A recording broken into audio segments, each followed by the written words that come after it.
Good evening, everyone. Welcome. It is Monday, March 14th, 2022. Happy Pi Day. All right, we are having our awards and presentation meeting at this time. It is 5:30. I'm calling this meeting to order. I'd like to turn it over to the Superintendent of Schools. Thank you, Madam Chair. It is exciting to have a number of presentations and acknowledgments. Really liking the opportunity to start at 5:30, so we have enough time really to celebrate all of the talent and all of the wonderful things that are here in our school system. Our first presentation this evening is going to be a performance by the cast of The Little Mermaid. So as Ms. Berenborg referenced, probably about a month ago, Ms. Berenborg attended The Little Mermaid, which was a production put on by Vero Beach Senior High School. Just a couple weeks ago. Just a couple weeks ago, but in Vero Beach and Indian River, time goes by. Takes so long. So it feels like a month ago, but we wanted to capture some of that talent here for you tonight. So with that, I'll turn it over to Ms. Maddox for a proper introduction. Hi, everyone. Thanks for being here with us tonight. We have some really fun presentations and a really great performance from the cast of The Little Mermaid, like Dr. Moore said.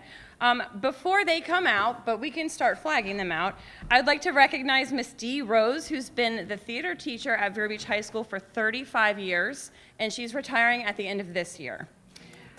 So congratulations, Miss Dee.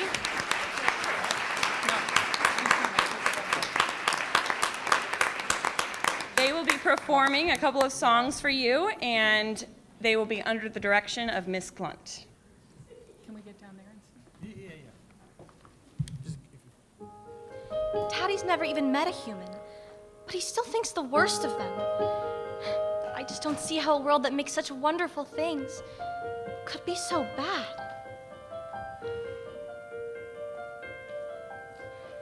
Look at this stuff, isn't it neat? Wouldn't you think my collection's complete? Wouldn't you think I'm the girl who has everything? Look at this trove, treasures untold. How many wonders can one cavern hold? Looking around here, you'd think, sure, she's got everything. I've got gadgets and gizmos aplenty. I've got who's its and what's its galore. You want thingamabobs? I've got 20. But who cares? No big deal. I want more.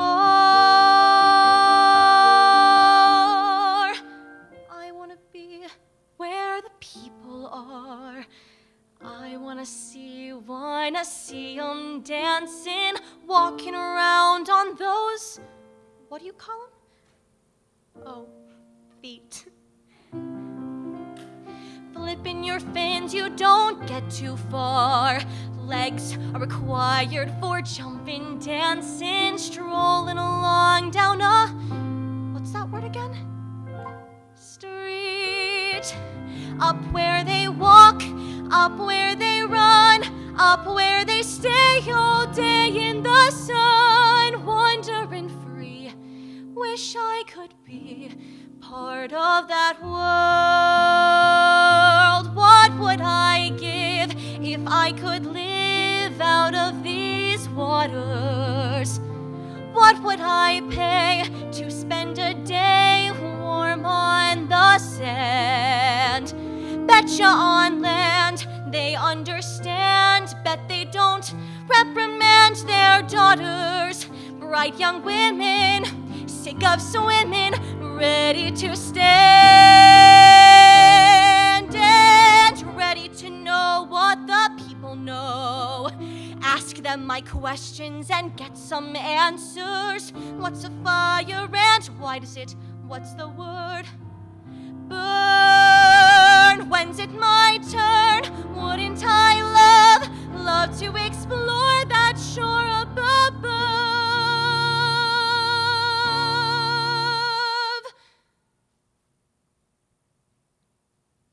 Out of the sea. Wish I could be part of that world.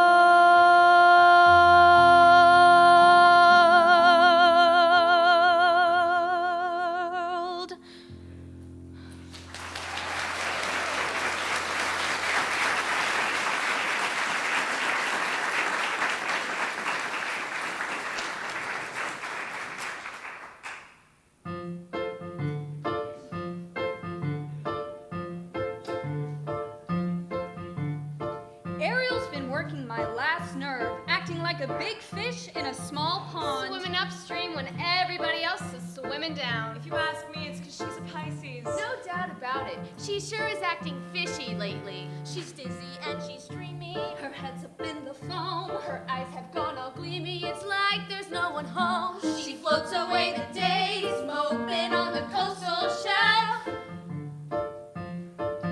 You ask her where she's going, she giggles like a fool. She barely sticks a toe in down at the tidal pool. It's more than just a phase, face it, she's just not herself. Is she ill or insane? Is it water on the brain? What has got her bothered so? It's the bend. It's the flu. Gosh, I wish we had a clue. Oh wait, oh dear, good grief, it's clear she's in love. She's in love. Pounding heart, ringing bells. Look, I think she's even wearing brand new shoes. She's in love. She's in love. Creepy, good above. Good to me, she's in love. Hey, Flounder, have you noticed anything weird about you-know-who? You mean Ariel? I'll say. She acts like she don't see me. She doesn't even speak. She treats me like sashimi left over from last week. You see her late at night, tossing in her ocean bed. Shoop, shoop, shoop. She's moody as a snapper, oblivious as rocks. You swim right up to tap her, she lays there like a locks.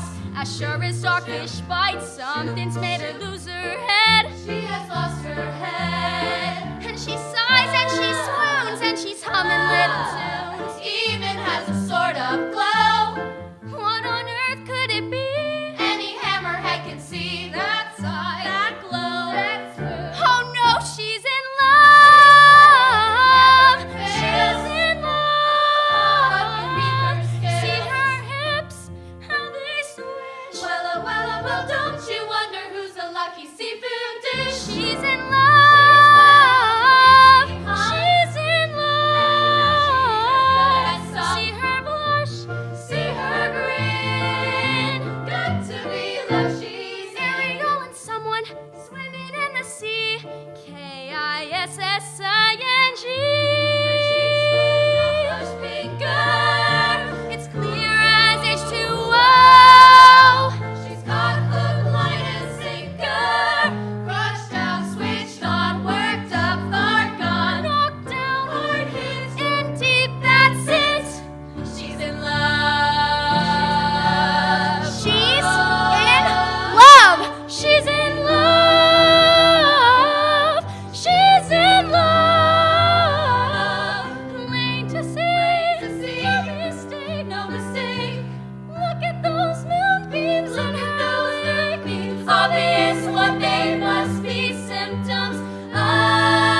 such talent. Yeah. Wonderful job. This show was outstanding. So as you can see, as they not only can sing, they can do a little teamwork and cooperation and quickly exit the stage. Just absolute outstanding talent. And that's not a magnet school or a school of the arts. That comes from a comprehensive high school with outstanding teachers. 34 years. Wow. You're going to be missed. There's no two ways about that. Yeah.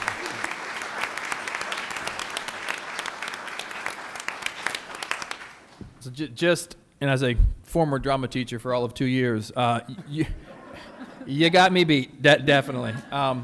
So as we move on to our next item, last month we brought a item to the board where we acknowledged the support of our Learning Alliance in increasing a significant amount of funding to their budget to provide additional support to help develop new teachers, really to take on the nationwide issue of teacher retention and providing an additional layer of support for our teachers.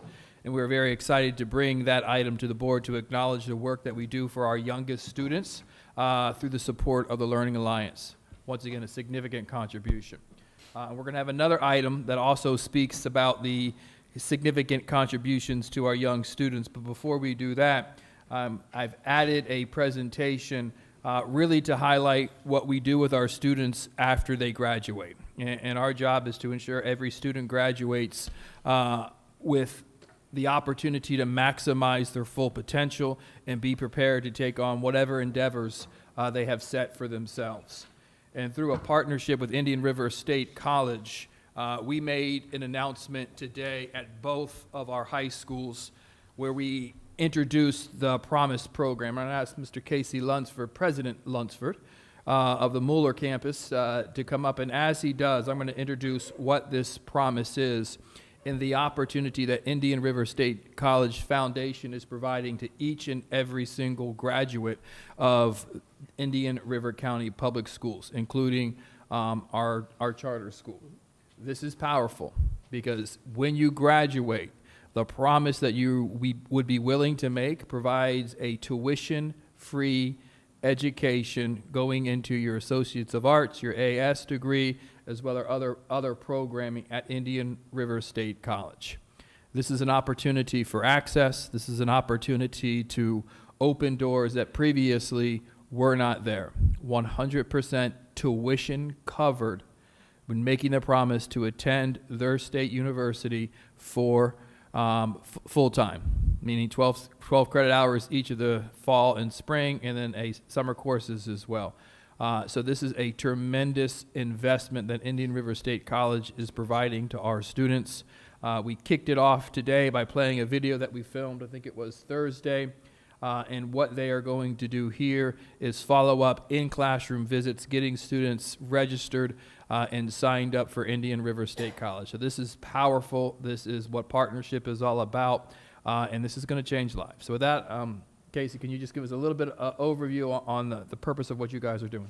Absolutely. Thank you, Dr. Moore. Thank you, board, for allowing us to be here. Dr. Moore has pretty much summed it all up in one cohesive statement, but we'll build on that. I have with me our program director for the Mueller campus, Rebecca Shear, and I'll let her talk a little bit about the actual specifics. But as he said, this is a program from our IRSC Foundation and through our leadership of Dr. Tim Moore, our president, throughout the 4-county area for public schools and charter school students this year in a pilot program to offer them the chance to have free public tuition taken care of. They won't cover fees and it cannot cover textbooks, but we will be working with those students as they apply and cover their tuition all the way through as long as they maintain good grades and they, of course, stay full-time. I'll let Becky tell you a little more about the specific and the eligibility.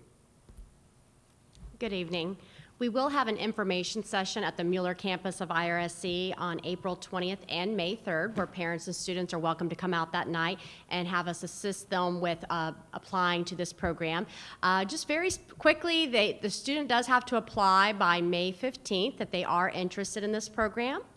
They have to complete all required college application and paperwork by July 15th and enroll as a full-time student in the fall semester, full-time meaning 12 credits, and maintain a 2.0 GPA. But that's it. If they meet all those requirements, they are eligible to get their full tuition covered through their AA degree. So it's a great opportunity funded by our foundation, and we are very excited about this and hope many students in our four-county area take advantage of it. So again, wrapping that up, the College Foundation will be meeting with us. Anyone interested can contact the college. We have a lot of flyers we can hand out, a very active QR code that takes you right to the promise. We promise to fill our obligation of paying you tuition free if the student promises to do their job, maintaining a 2.0 and being a full-time student. And that's it. We look forward to bringing as many New York County students as possible through the system, giving them the chance to improve their education, get their career started. And as we know, 78% of our students who graduate from New York State College stay local. So we're also helping to improve our communities in the future. Thank you.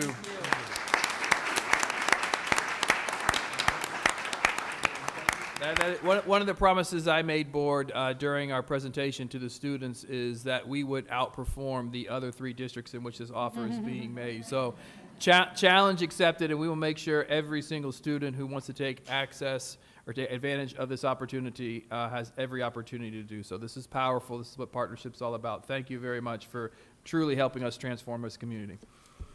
Our next item is going to be presented by Ms. Brooke Flood. If she could come up, and as she does, members of the board, this is a presentation that we had at workshop last month, I believe, and we had Ms. Flood, who oversees our pre-K program, present to the board an update, and within that update included our 4-block presentation. And as we described to the board now, this was the opportunity for us really to highlight to our community the stellar pre-K programs in our community.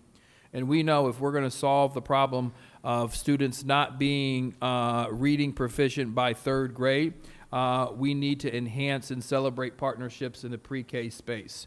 That environment is not something we do. We only have approximately, Mr. Meyer, 200 students. How many students do we have, Brooke? We have 184 VPK and around matriculating to K, about 50 ESE students. So I was pretty close. Yes. But that number doesn't give us the influence that we know we need to have around that pre-K space. But partnering with our local pre-K schools in providing professional development and working together, we're striving to have the absolute best pre-K programs across our entire county. And this is an acknowledgement and celebration of the work that these pre-K programs are doing. So we want to endorse the schools that are working towards the 4 blocks, which is the highest level of credentialing or acknowledgement that we can provide to those schools, and ultimately celebrate that across the county. So when we do that, this is the School District of Indian River County saying this is a program in which you would want to send your son or your daughter because they're going to get the job done. They're going to make sure when your child enters kindergarten, they will in fact be kindergarten ready. With that, Ms. Flood, you got it. Thank you. We are very excited to share our 4-block community collaboration designation program.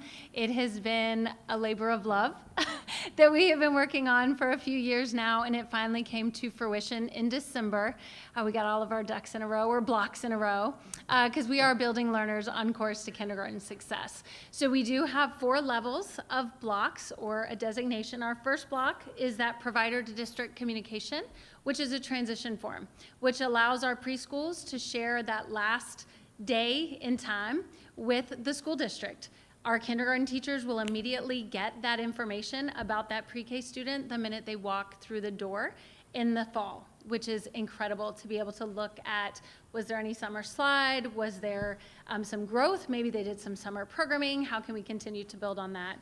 Our second block is progress monitoring and data chats. Our third block is targeted instruction, tracking our early learning and developmental standards. Yes, even birth to 5-year-olds have standards that we are required to meet our milestones. And lastly, our fourth block, or our full alignment, is our parent communication and collaboration, where we share our report card and our parent conference forum.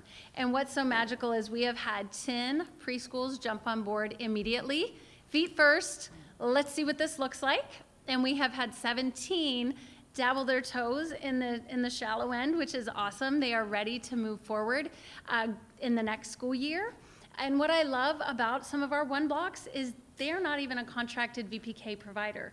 So when you think of where do we go before kindergarten, voluntary pre-K, well, not all of our providers offer that programming, but they do serve our 4-year-olds. And those 4-year-olds do come to our programs. So it's really exciting to be able to acknowledge them. As you may or may not be aware, many preschools are open till 6 o'clock. And many of our folks that we were honoring tonight are the directors and or owners. And so with the presentation coming at 5:30, some weren't able to come and be with us tonight, but we are still going to acknowledge them. And I wanted to give Pat Houston a quick minute to kind of get us ready while I help Kristen get the plaques, get a little more sharing. So big thanks to the Early Learning Coalition, Pat, Valerie, Kelly, Jill, Randy. It's been a great start, and I can't wait to see how far we go. So you do your thing. So Indian River County has about 36 childcare providers that we work with, school readiness, faith-based, VPK. Like Brooke said, we even have one of the block designated providers, one that is not contracted with us, which shows the expansiveness through the community of this initiative. So we're really happy to meet with the providers and to tell them about this program. And we always have Brooke presenting at our provider meetings so that they can put a face with the school district name and really get heavily involved. And they're all just so excited to be part of this. And we're really happy to share their success with you all tonight and their commitment to, to the best for the children in the county. And with that, we'll get started with our one block. So when we call your name, please come up. Kristen will hand you the certificate, the card. Where do you want them, Kristen? If you want to, come up just right here and stop here and stay up so we could take a picture at the end, please. Yes. All right, so our first 4 block, Bridges Early Learning Center with Jessica Folkerts. And in the house is Community Preschool with Stephanie Squires. Come on, you get to go first.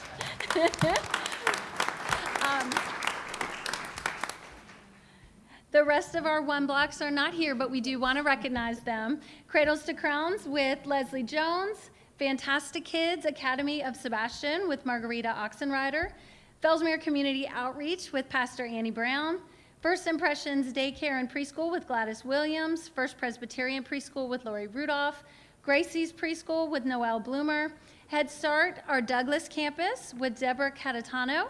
She's the site manager. Indian River Academy's Head Start, Claudia Pignon, I apologize. St. Helens Head Start, Mariah Rivera. Hope Montessori Academy, Carmen Saavedra. Oxford Academy, Kim Gilbert. Roseland Christian Preschool, Stephanie Herrera. Suncoast Primary School, Candy Manwaring. Vero Beach Preschool, Miss Norma and Miss Matilda, and Williams Preschool with Lakeisha Williams. And those are our 17 one-block providers. And now for our 4-block, our highest alignment. We are so proud of these 10 schools. 7 of them are with us this evening, or more. I think I lost count. The first off is Asbury United Methodist with Christina Enan as the director, and Allison Stewart is our VPK teacher.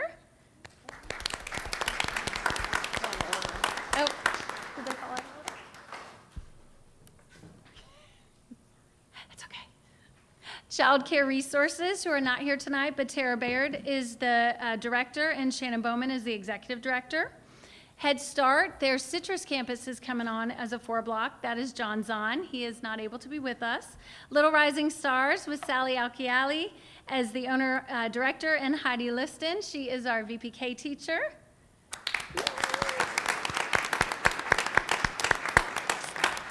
North County Charter School with Melissa Williams. She's our VPK teacher. And Dr. Jessica Keaton is the principal. And you know, accommodation is what we do best. So our RCMA, all 3 of our campuses were able to join us as well. So our RCMA Robert Coville campus, Yadira Vega, center coordinator, and Ilse Ramos is our early childhood specialist.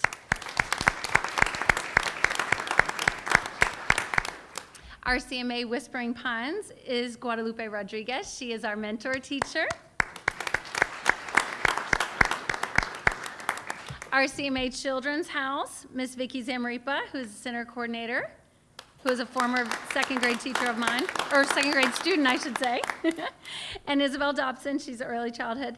And we're so pleased for Sunshine Kids Early Learning Center with Linda Itzak and Tracy Mesh, her VPK teacher.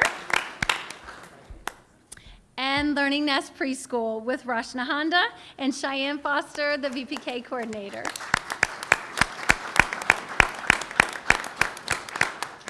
And this is just the beginning. We are very much looking forward to next school year and bringing even more of our 1 blocks in as a 4 block. So thank you all very much for the opportunity to recognize each and every one of these amazing early learning child care providers.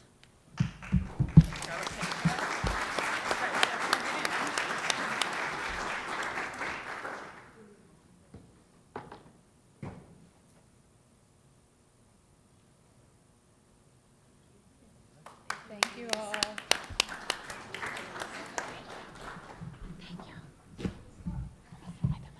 So as we continue to build this program and people ask, where do you want to send your child to a pre-K program, there is the answer. And next presentation, I'll give it over to Ms. Maddox. All right, we have another student spotlight tonight, and this young lady is from Vero Beach High School and happens to be another scientist. I have a brief paragraph that Dr. Mosblek and Mr. Bush, her biotech teacher, wrote about her, so I'm just going to read it. Elizabeth is an outstanding biotechnology student who has gone above and beyond what most students would do during a science fair project. She chose a very sophisticated experiment which presented many obstacles she had to overcome. Her experiment relates to making drugs, like insulin, for diabetics, which would help the efficiency of drug development in our society. Elizabeth had an amazing attitude as she would get results back from a trial that didn't give her the expected results, but would smile and start the next trial. She stayed positive, always figured out what to do next, and spent countless hours after school without a complaint. Most people would have given up with the challenges she faced, but Elizabeth refused to stop her experimental trials. She showed a maturity and scientific mindset that is found in professional scientists twice her age. Elizabeth is a role model for all students because of her kindness, maturity, integrity, and personal drive to excel in whatever goal she has in mind. Now, unfortunately, Elizabeth could not be here with us tonight. She had a previous commitment, but we do have a wonderful video that showcases everything that she's doing at Vero Beach High School. Hi, my name is Elizabeth DeShower, and I am a biotechnology student at Vero Beach High School.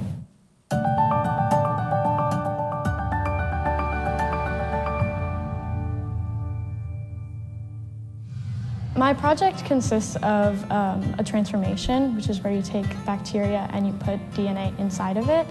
I used what's called a piglo, which is a circular piece of extracellular DNA that encodes for a protein. And the protein that I used was a green fluorescent protein. And when it is successfully transformed, you can see it glow green under UV light. The electroporation process is when you shock the cells with electricity. It's quite invasive, and the cells need to recover, and in order to recover, they need nutrients, and that's when the LB broth comes in. And you add the LB broth. Normally, it says in the procedure you're supposed to add it directly after you shock it with electricity. However, I wanted to test if you waited a certain amount of time. I did 1 minute, 2 minutes, 4 minutes, 6, 8, 10, if it would affect the transformation efficiency of the bacteria. The transformation efficiency can be measured if the cells glow green under UV light. Electroporation and transformation is widely used in the science field. It's very important because you can make certain proteins and things like insulin that you can't normally make. And the use of DNA and putting it into bacteria, you can pretty much make any protein that you want to be engineered into the plasmid.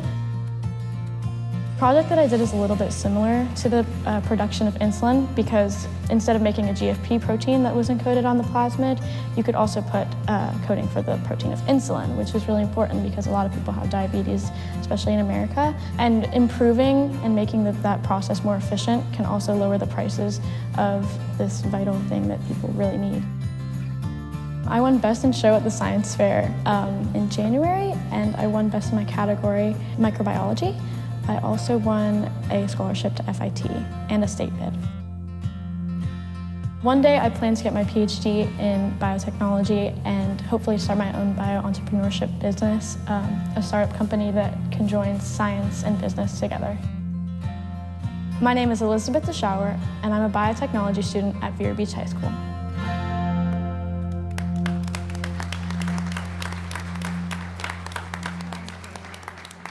She's amazing. We were all making insulin in high school, right? Okay, we have some more very special students here with us tonight, our Elks Essay Contest winners.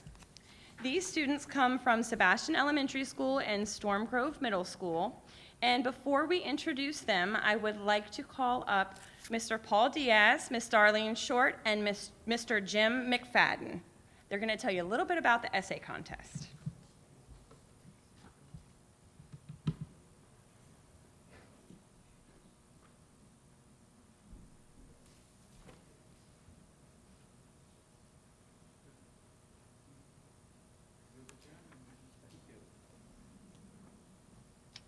Good evening. I'm Jim McFadden. I'm chairman of the Americanism Committee, and this is Paul Diaz. He's a district deputy, and Darlene Short, who is our exalted ruler. Give you a brief overview of the essay contest. Every year, the Elks sponsor a nationwide essay contest, and locally, every student in Indian River County between the 5th and 8th grade are eligible to join. We have two divisions. One is Division 1 for the 5th and 6th graders. Division 2 is for 7th and 8th graders. And you're going to meet a lot of the winners here this evening. They receive a certificate and a monetary prize also. It's only the beginning. We then take and forward those essays on to the district. There are 10 lodges in our district. They get judged there also. And guess what? All 6 of them won at the district level also. So they're on the way now to the state. And give you a little background on the state. We've had 2 state winners in the last 4 years.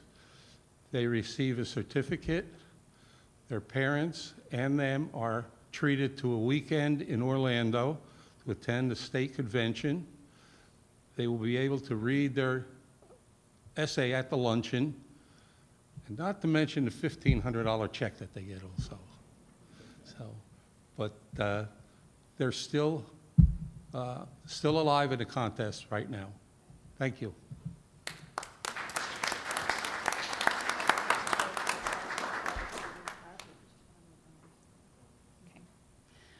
All right, I know that we have a few students here tonight. Some of them were not able to make it, so let me introduce from Sebastian Elementary School. Do we have Colby Marmot here? No, but Miss Hart is here, the principal. Congratulations to your students. And from Storm Grove Middle School, Colin Shavers.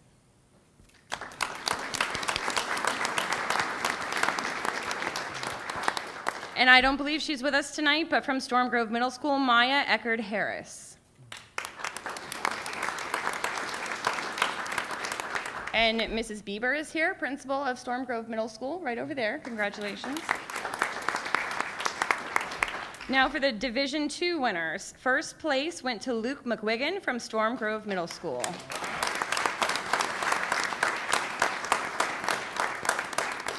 Second place went to Callie Sellers, also from Storm Grove Middle School. And third place went to Isabel Delbora from Storm Grove Middle School. Okay, let's give a round of applause to these children here, and if you'd stand up, board members, please.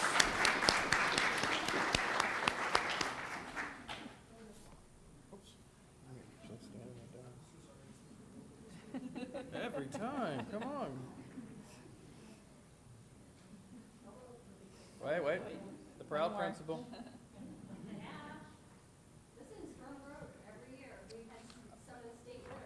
It's true.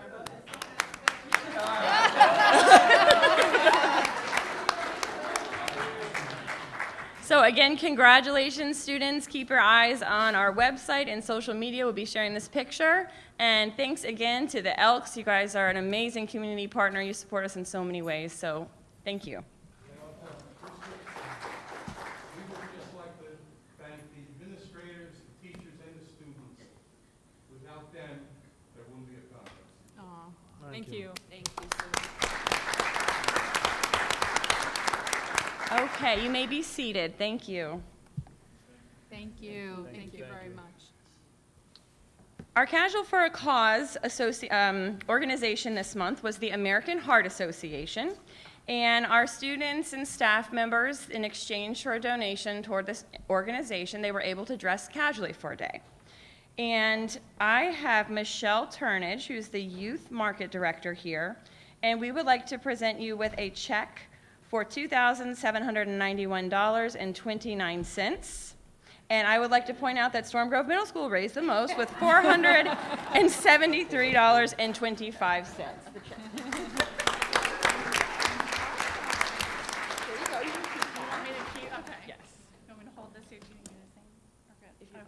Sure. That's okay. I'm Michelle Turnage. I've had the pleasure of working with the school district of Indian River for 5 years. I'm excited about our upcoming 6th year. My job is to work with all the schools. I cover 7 counties, but I've had Indian River for 5 out of the all 5, but it's been a pleasure to work with all the students and the staff and all the schools that I do get to work with, and I look forward to more jumping on board each year, and I love that we get to support the school district of Indian River. So your Casual for a Cause helps us reinvest this back in your schools between U.S. Games or being able to provide CPR kits for some of the new legislation that came down, we know. So we're very fortunate for amazing partners like you all to support us and allow us to continue to give back to you as well. Thank you. Ready for a picture? Or what do you want to do? Okay. Here you go. Take a picture, and then I'll give you the real checks. We have the real checks. Let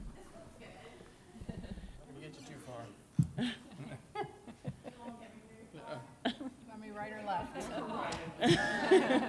Where's she supposed to be now?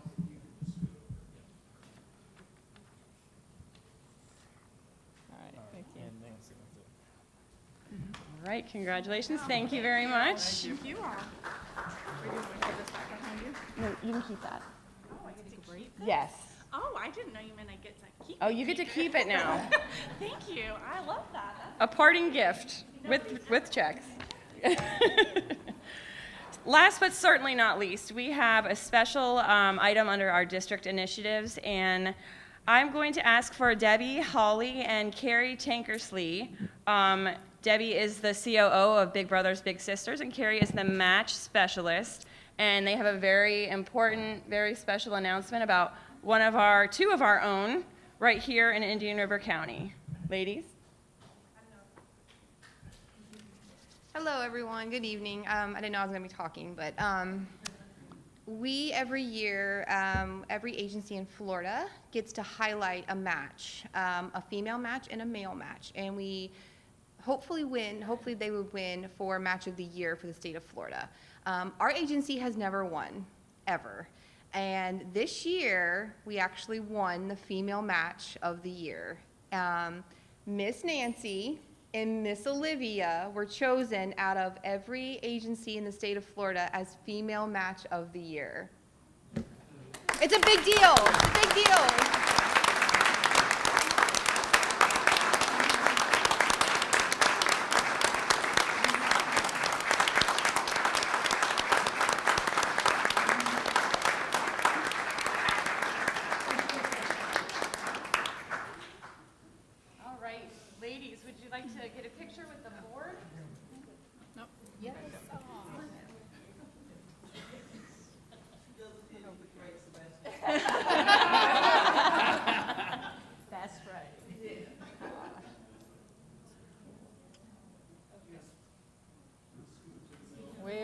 Way over. Keep going.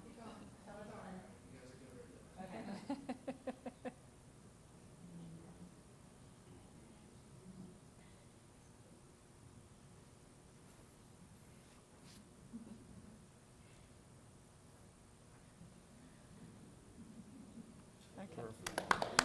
Congratulations.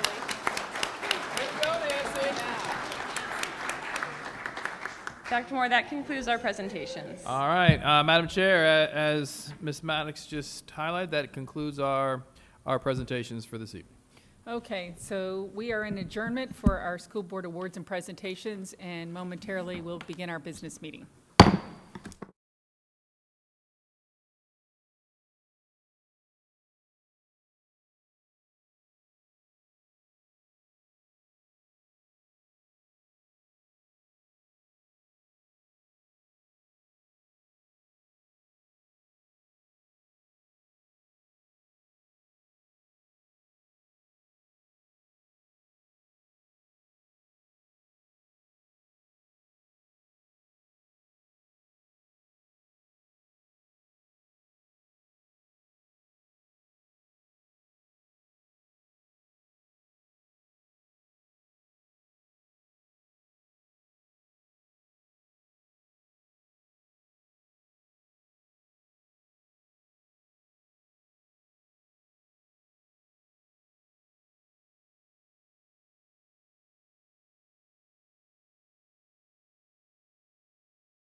Good evening. It is 6:14. This is the business meeting for Monday, March 14th, 2022. Can't hear you.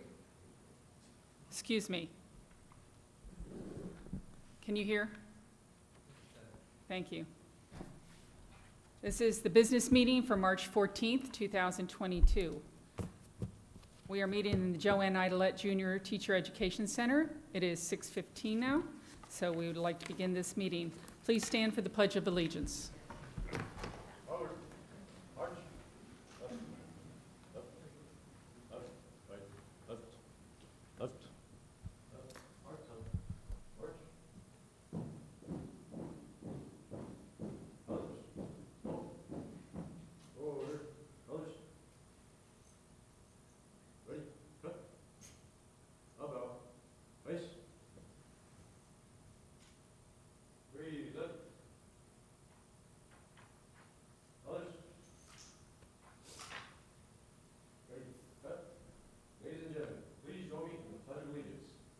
I pledge allegiance to the flag of the United States of America and to the republic for which it stands, one nation, under God, indivisible, with liberty and justice for all.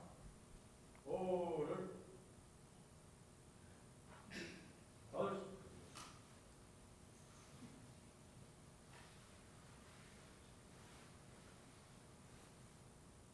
Ready? Cut. Toast.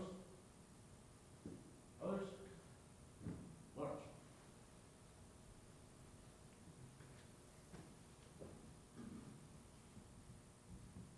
Host. Others? And salute. Ready? Two. Host. March.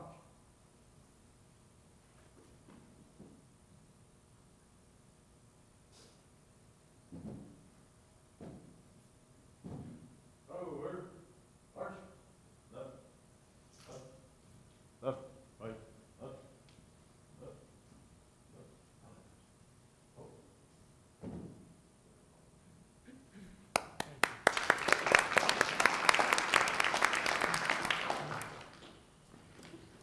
Our Pledge of Allegiance tonight was led by Sebastian River High School's Navy Junior ROTC under the direction of Lieutenant Commander LCDR James Landis, USN retired, and Master Sergeant MSGT, is that Master Gen? Michael Hussey, USMC retired. Thank you so much, gentlemen. We appreciate it. Okay, board members, are there any items that a board member wishes to move from consent to action? Not from consent to action, but I'd like to add an item to discussion, please. Okay, hold on one second. Okay. Got it. So nothing moved from consent to action. What would you like to add to discussion? Policies and procedures. Have board members been made aware of this before? No, that's why I'm bringing it up for discussion. Not that I know of. Okay. All right, so we have a board member that wishes to add an item for discussion called policies and procedures.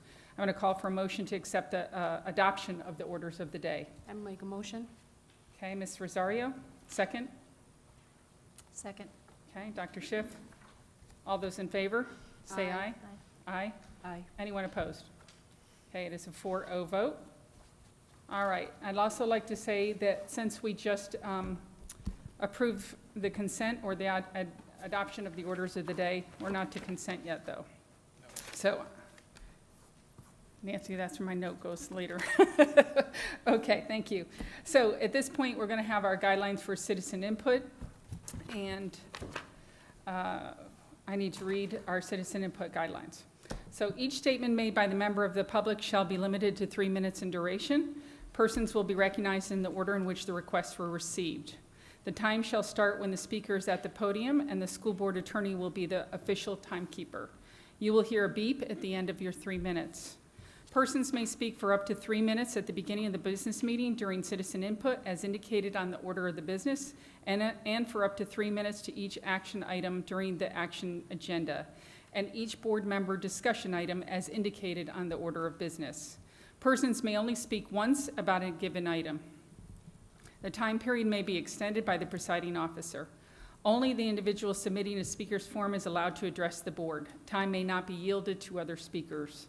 During the meeting, please refrain from clapping or outbursts of any sort so that we may proceed with dignity and decorum by not infringing on any individual's First Amendment rights. I need to remind everyone to direct all comments to the chair, not to the individual board members or to the superintendent.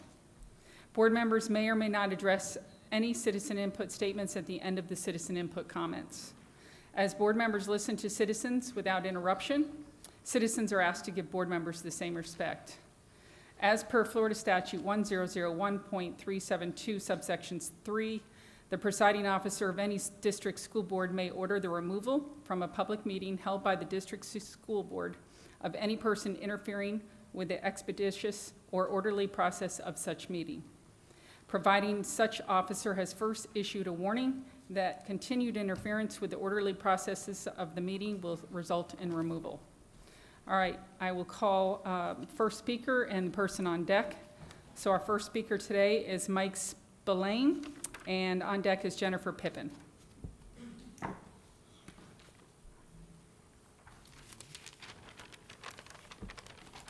Good evening. Good evening. My name is Mike Spillane, and my wife and I are residents of Indian River County. I'd like to start by thanking the members of the board for their time and their service to the school district and to the community. It's not always to be in a position where every decision can be questioned, and especially when you know there will always be some who disagree. So thank you for the courage and the commitment you show by serving on this board.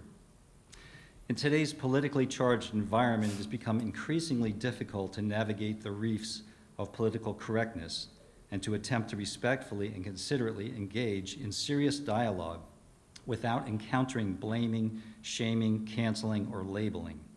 In such a challenging climate, it's very tempting to stay out of the fray and let someone else figure things out, but that really is not the best thing to do when considering what is best for our children.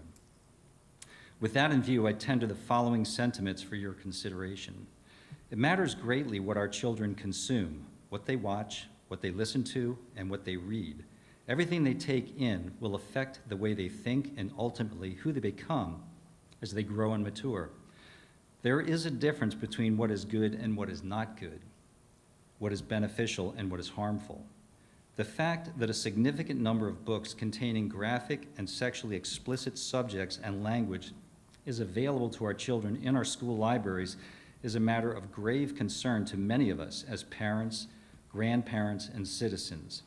I realize that not everyone would agree on how such offerings might be rated, G, PG, PG-13, R, etc. And I also realize that similar graphic materials are already accessible on unsupervised TV, video games, and the internet. But that does not mean that such materials should be made available to our children in our school libraries.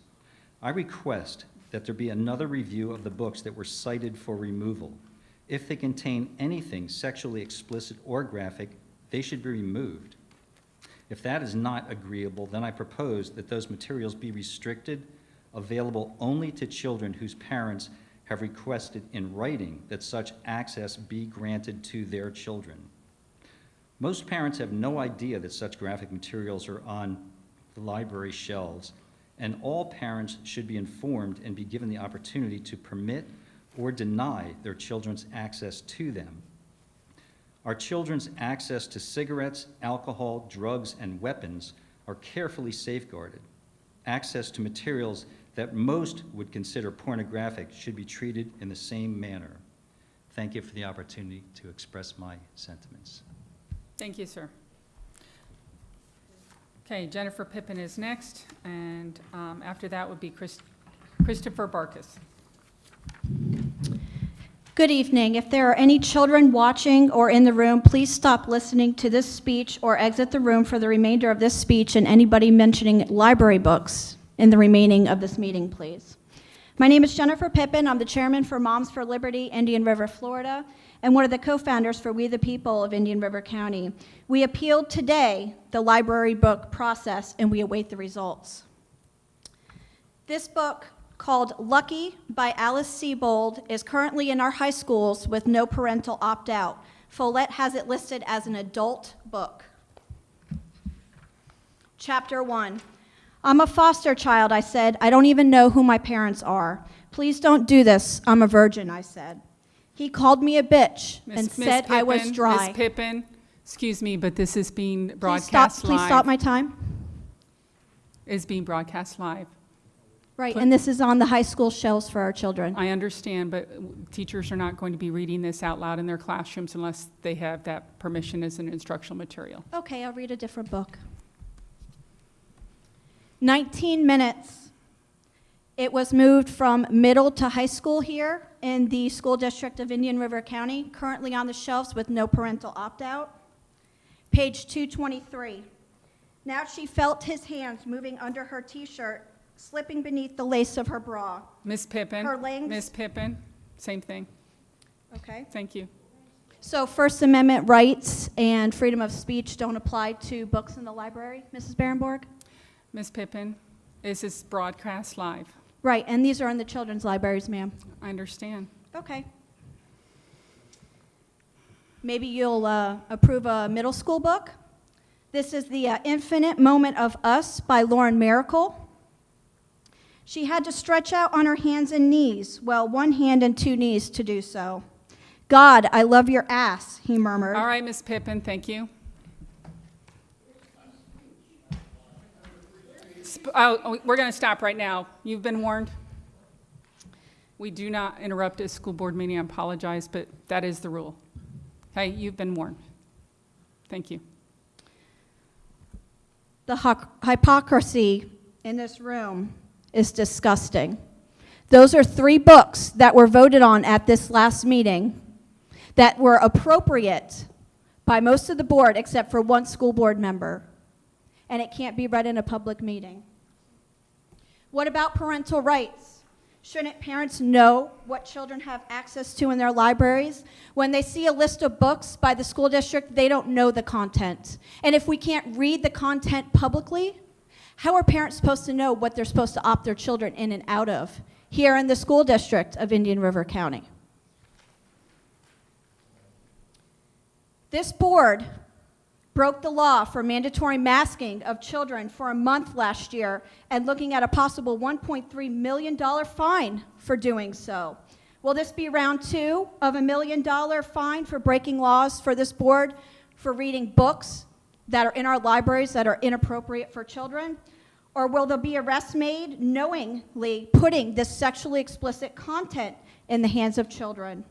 It's not too late to rescind the vote and follow the laws and statutes that protect children.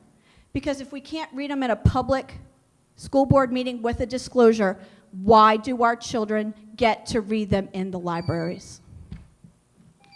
Thank you, Ms. Pippin. Again, I'm going to state that please do not clap. You have been warned. You have been warned. Please stop. Let's be the examples. You're asking us to be examples for children? Let's be the examples right now. I'm not a tyrant. I'm just asking you to stop. Could you please remove this woman if she continues? She's been warned. Thank you. Sorry about that. Okay, Christopher Burkus is next. Melissa Burdick is on deck. Go ahead.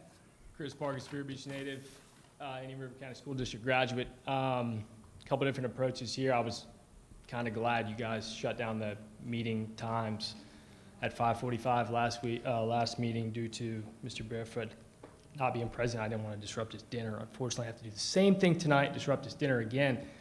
Multiple different approaches here, very clear cut. What is the board doing? What are we doing? What are we doing? I just want to know what we're doing. I know there's no feedback. I get all of my 2 minutes and 30 seconds left. Dr. Schiff, we'll start with you. No, sir, I'm sorry. You have to direct all your comments to the board. We have a policy. Through the chair. Yeah, to the chair. Thank you. Dr. Schiff requested a statement back in 2018 about $1.2 million being utilized for teacher attrition. Mm-hmm. It then represented $1,800 raises for our teachers. We've addressed a $1.2 million mask fine. That's $3,600 for our teachers. Nowhere. Never been voted on, never done anything. Dr. Schiff had nothing to do with $1,800 for our teachers. Nowhere. You had a room full of support staff requesting $1,000, a life-changing $1,000 to these people. And I don't think there's been any correspondence from anyone in reference to that $1,000. Teacher attrition is at an all-time high. You can't get any employees. You have 106 job openings since August. August. Nobody wants to work for this board. Nobody wants to work for the school district. How do you even condemn yourself? How do you rest your head at night knowing you have 106 open positions since 2021? That's crazy. That's pure craziness. Dr. Schiff requested a safer school. You have teachers punched in the face. Punched in the face. Maybe you shouldn't wear masks. Maybe you should wear mouthpieces.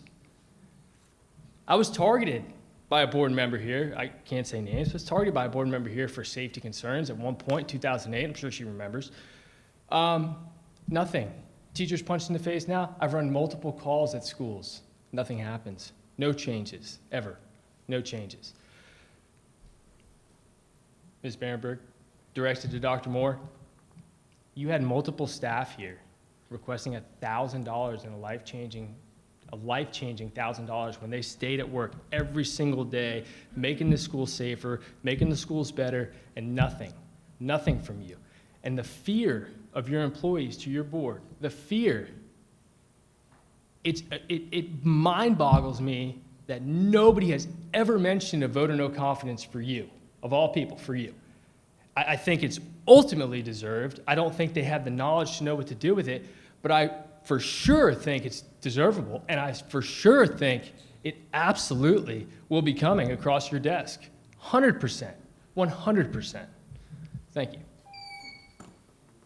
Okay, thank you. Melissa Burdick is next. Carolyn Lang is on deck. I'm Carolyn Lang. I've been in Indian River County. Hold on one second. Melissa Burdick, is she here? No, Melissa? You're on deck, sorry. Okay. I'm waiting on Melissa Burdick. Been a part of the Indian. Hold on. I'm waiting on Melissa Burdick. Oh, is she She's coming? the next speaker. Oh, I understand that, but I didn't think she was here. I think they're checking the lobby. Okay. Go ahead. I'm Carolyn Lang. I've been a member of the Vero Beach community for 53 years. My son graduated from this school district. And I've been made aware of the $1.3 million fine as a result of the Indian River County School Board breaking a Florida state law requiring masks for children to start the 2021 year. If the fine is ruled to be paid for defying our governor's law, then all school board members who voted to break our state law need to be held accountable to pay the fine. Why should any of the citizens in Indian River County be looked at to pay a fine that they had nothing to do with? They didn't break the law. I find this totally egregious that right here in Indian River County, you've defined a law, and, you know, it'd be nice to know how you plan on paying for it. Half of my taxes are school board taxes, okay? That's enough. There's so many other problems going on here. Regarding notes of the February 28th school board meeting, I was reading about this overreaching and the remarks of Mr. Meyer, Mayor, M-Y-H-E-R, whoever he is.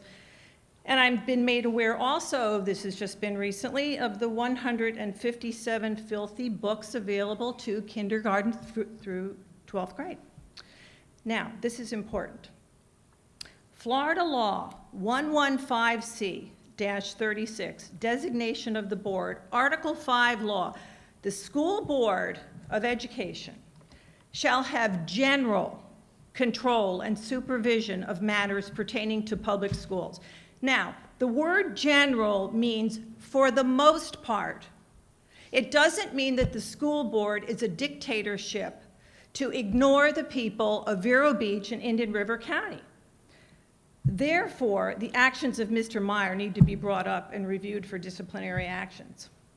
Now, all bank account activity needs to be accessible on the board's website so that the taxpayers of Indian River County may find out if there's some money coming from somewhere.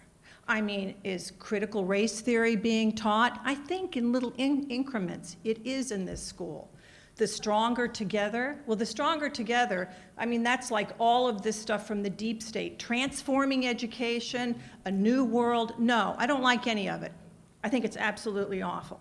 And I would like an answer to that about how you plan on paying for this $1.3 million, because the taxpayers do not need to be paying for it. Okay, thank you.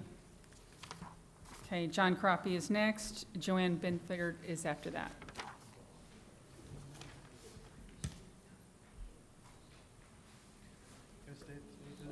Through the chair. No. Give it to the secretary. Give it to the secretary, thank you.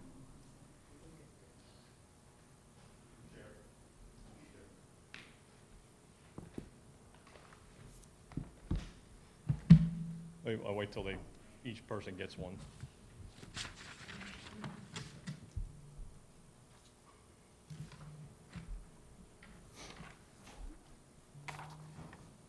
Thank you.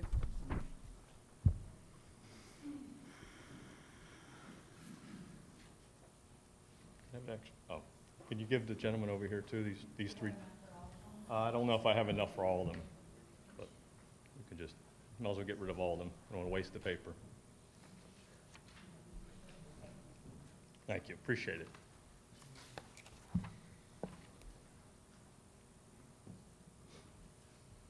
All right, ready? Through the chair.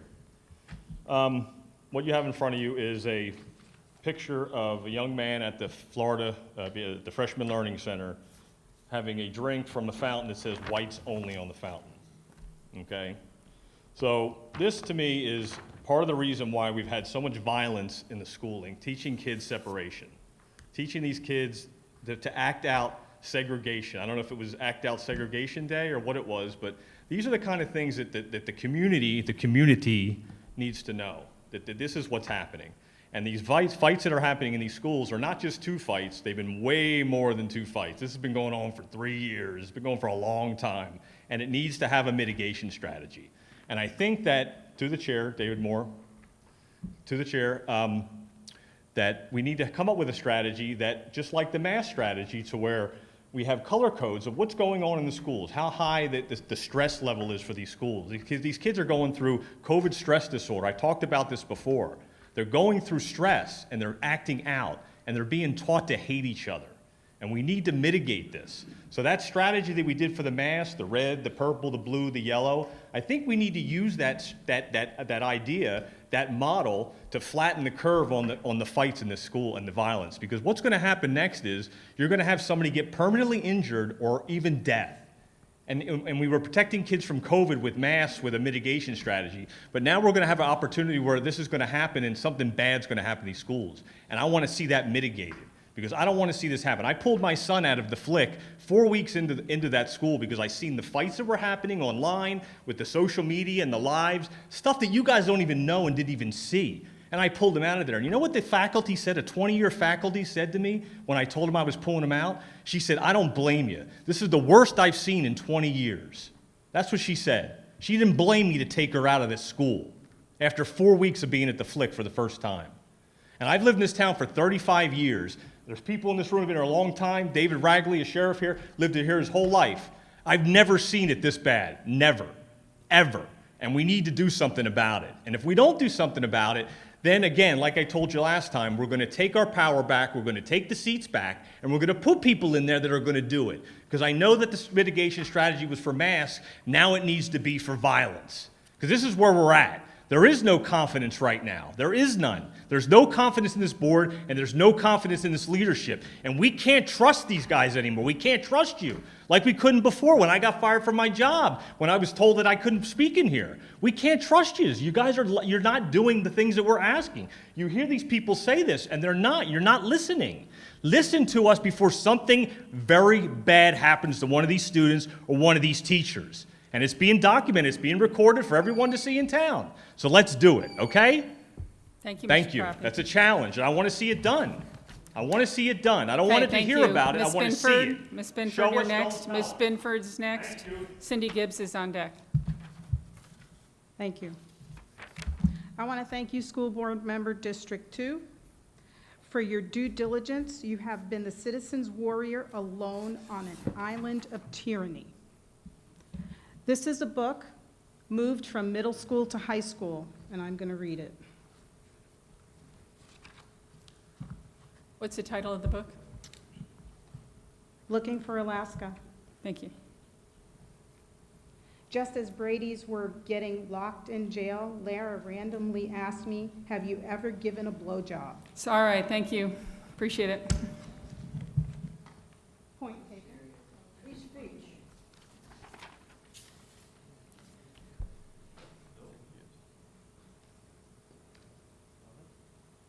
Ms. Gibbs?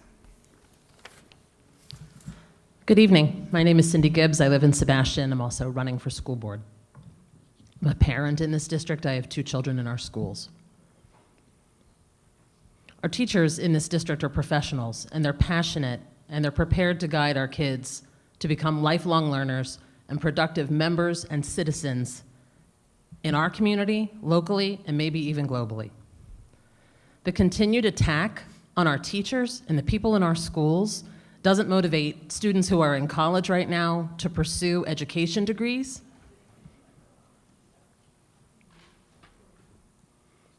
And to join the ranks of generations of educators who honor children, who value education, and who are the collaborative adults in their lives. We aren't going to attract and retain excellent quality educators when we aren't supportive parents or people in a community. So, public record, I ask people to reach out to the teachers, reach out to the schools. Stop showing up to school board meetings and complaining about the problems and be a part of the solution. I know personally, my kids had some issues this year. I reached out to their teachers. They got back to me that day. When you establish a relationship with your children's educators from the get-go, not just because they're in trouble, you show that you're a partnership, not that you're on opposite teams. Schools are not separate from the community. They're the foundation that our communities are built upon. We need to be building them up, not planning and conniving how to bring them back down again. There are so many ways in our community to support our schools. Adopt a Classroom, Donors Choose. Education Foundation does amazing things in this area. I know Mike's in the room, Team Success. There's so many ways to support rather than dismantle and disintegrate and complain. Reach out in this community. Reach out to places like LaPorte Farms and Gifford Youth Activity Center and find out how you can build up the children and the parents and the families in this district rather than breaking them down. We can't say that we want what's best for kids if we don't also want what's best for our whole community, and that includes our teachers. The teachers in this community are parents. And for all of this noise that we keep hearing about all of these teachers who want to ruin children's lives, nobody gets into teaching for the money. Nobody gets into teaching because they don't love children and the passion of lifelong learning. Be a part of the solution. Thank you. All right, thank you. Paul Westcott is next. Michael C. Marsh is after that.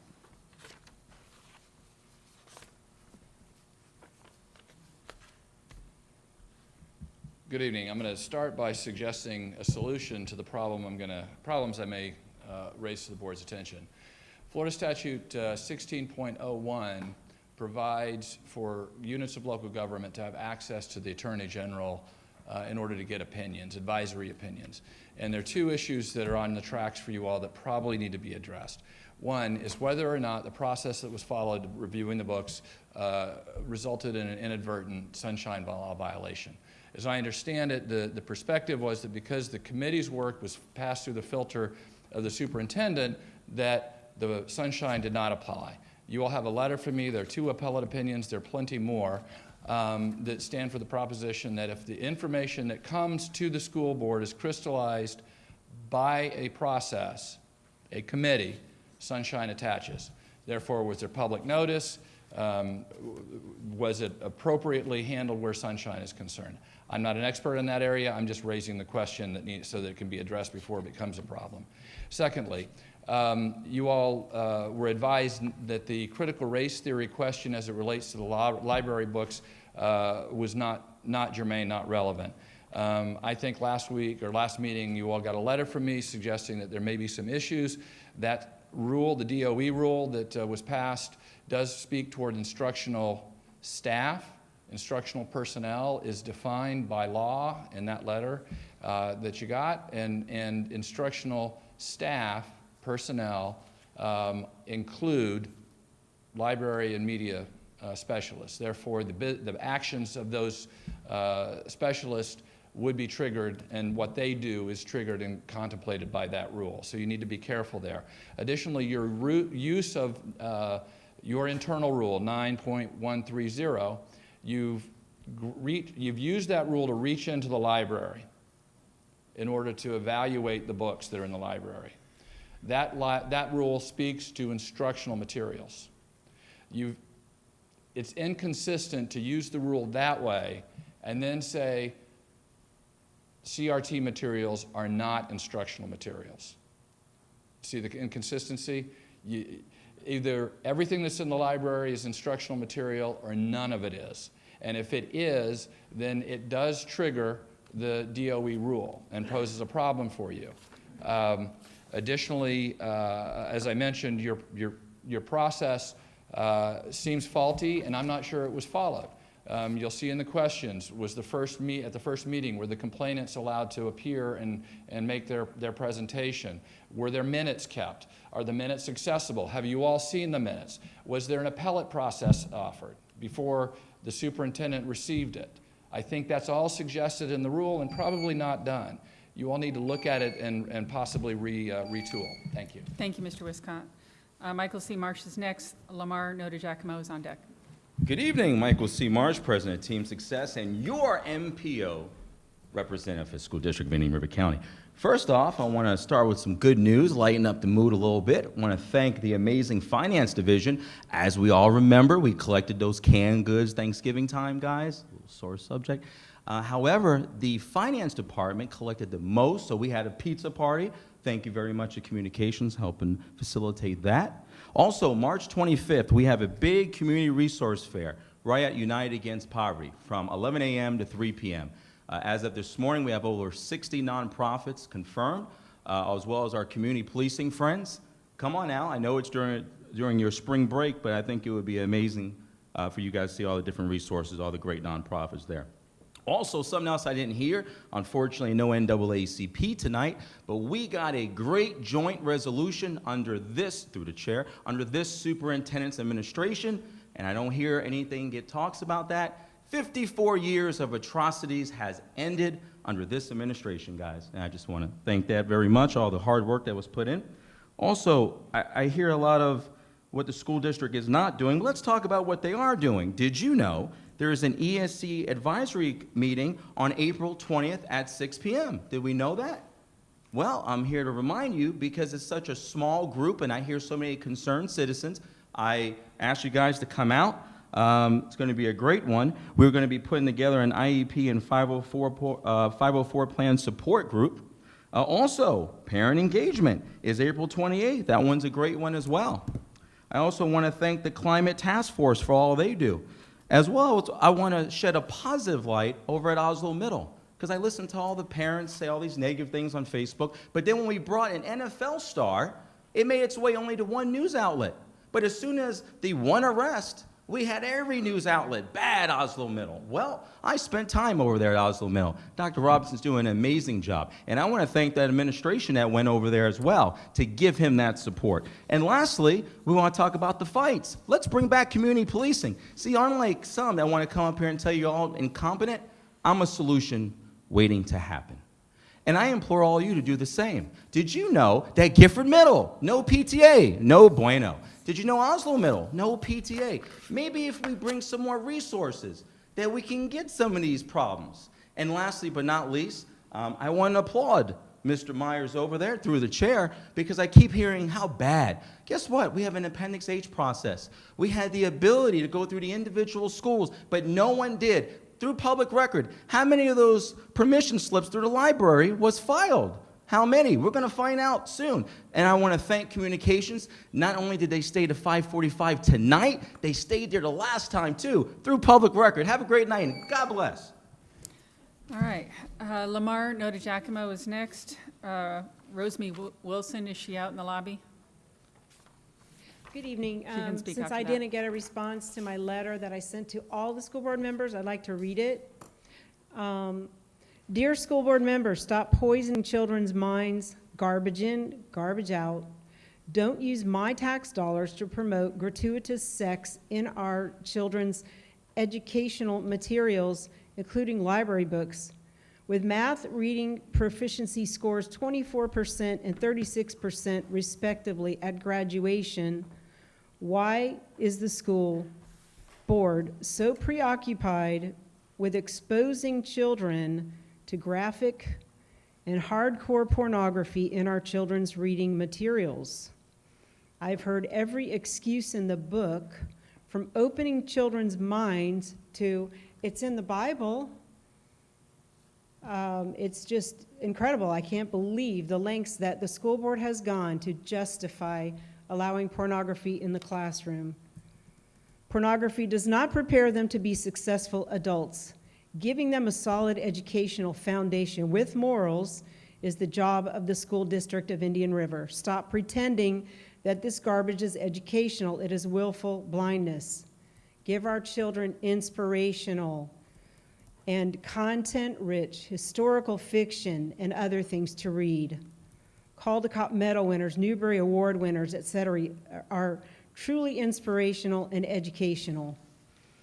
This is just the book that brought this to my attention was The Handmaid's Tale, and in it includes graphic descriptions of sex, and it was moved from high school to middle school. So I ask you, how does this benefit children and help them to in their academic excellence and to have a successful life? It doesn't. I don't know how you could justify pictures of brothels in our children's material. Leaves nothing to the imagination. I don't know how this is considered literary excellence or how this is even justified.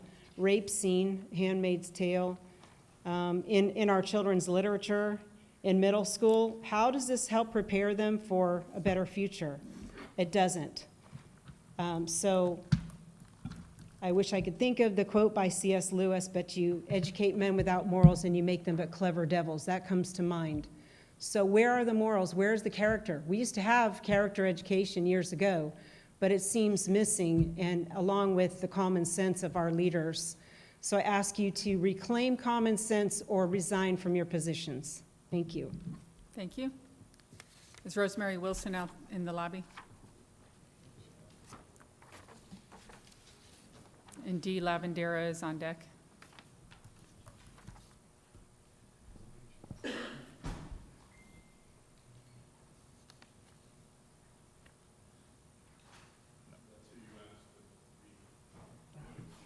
They left.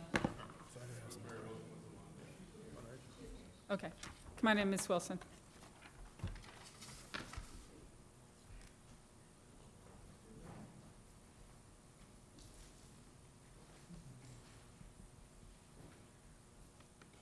She doesn't know what she's doing.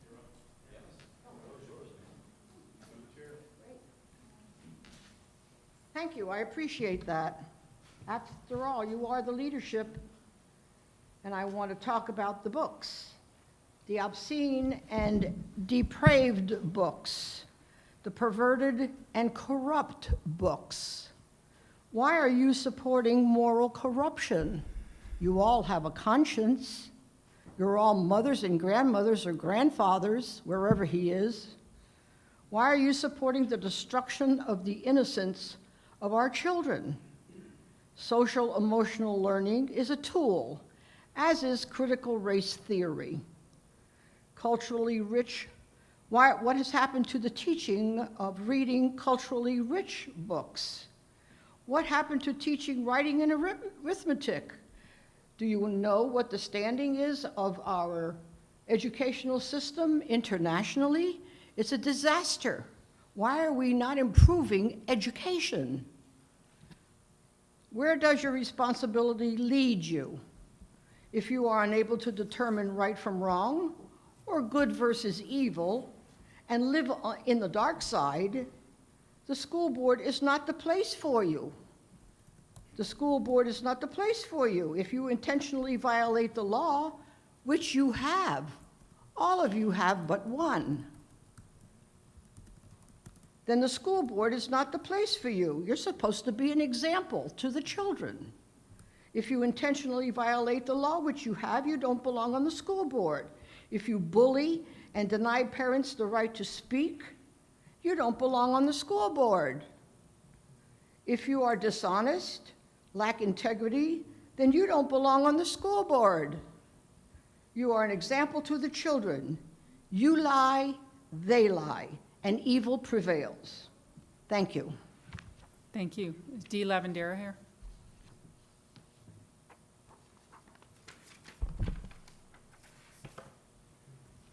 Good evening, Dee Lavandera.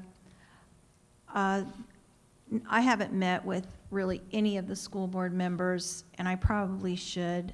I think it's important, instead of coming here and just complaining as one parent lectured, I think it is important to meet. I will say that there is only one school board member that I have found that represents my values on this board, and I'm very disappointed that there's only one. I was looking at some of the books. I looked at The Kite Runner that Mara recommended. It was difficult reading. It's far more than difficult. It is disturbing that children would read about rape, incest, etc., given the world that they already are battling. Why aren't we preparing them to be successful? Reading this book is going to make them successful. How about learning to read? How about learning to do math? How about learning to balance a checkbook? I also had this one. I won't even, you don't want to read. Sorry, but virgin sex isn't very good. That was a line in the book. Tricks by Ellen Hopkins. Virgin sex isn't very good. Thank you. I think that speaks volumes about what's wrong with the language and the books, because that's not really what sex is about, is it? Right? Science tells us sex is about sexual reproduction. That's what it's about, bringing children into the world. That, there's a culture that's tried to separate that out, but God created it to be one thing, right? Sex creates children. It's not an independent thing. And so I'm going to read this. I was looking at our schools are a mess. Sadly, this was the plan. The plan is to make the schools and the children a mess. Because I don't believe anybody here is stupid. Fines, fights, fires, foolishness. Over 1 million in fines. So I thought, I could read maybe this book. For the wrath of God is revealed from heaven against all ungodliness and unrighteousness of men who hold the truth in unrighteousness. Because that which may be known of God is manifest in them, for God has showed it to them. For the invisible things of him from the creation of the world are clearly seen, being understood by the things that are made, even his eternal power and Godhead, so that they are without excuse. Thank you. Thank you. Sad. Okay. Dr. Moore, did you want to? Just a few things. Everyone has the right to come to the microphone and say what it is they would like to say, exercise their freedom of speech. It's my obligation to ensure that we are telling the truth regarding the reality of the school district. All of the decisions that were made by this board as it relates to books are legally sound. They have been reviewed, they have been vetted, they have been reviewed a second time, and are in fact legally sound. A $1.3 million fine is not a reality. We will receive full funding as other districts will receive. Teacher openings, when you look at the openings of the school district of Indian River County over the course of this year, We do an absolutely outstanding job in terms of leading the state in terms of the percent of opening positions. So to say there's open positions all over the place is not a reality that's impeding the ability for instruction. I would like support in celebrating or acknowledging the opportunity that parents have to make a choice. We've been pushing out for over 2 weeks now the opportunity for parents to go on to focus, identify the restrictions or the limitations or accessibility that their children would have to books. Unfortunately, to this point, we've only had 5 parents exercise their right to limit or remove their opportunity for their children to check out books. It was referenced regarding the NAACP. That is a point of clarification there as well. What was acknowledged by the NAACP is progress within 6 of the 8 areas that we're seeking for unitary status. And what that means is they're only acknowledging progress within those specific areas. We have not obtained unitary status. That is not a ruling that was made. We can continue to work with the NAACP as we work towards that. But that was just an acknowledgement of progress in 6 of those 8 areas, not full unitary status. And those are the updates, Madam Chair. Okay, is Melissa Burdick here? That was the one person I called the name and they didn't come to the mic.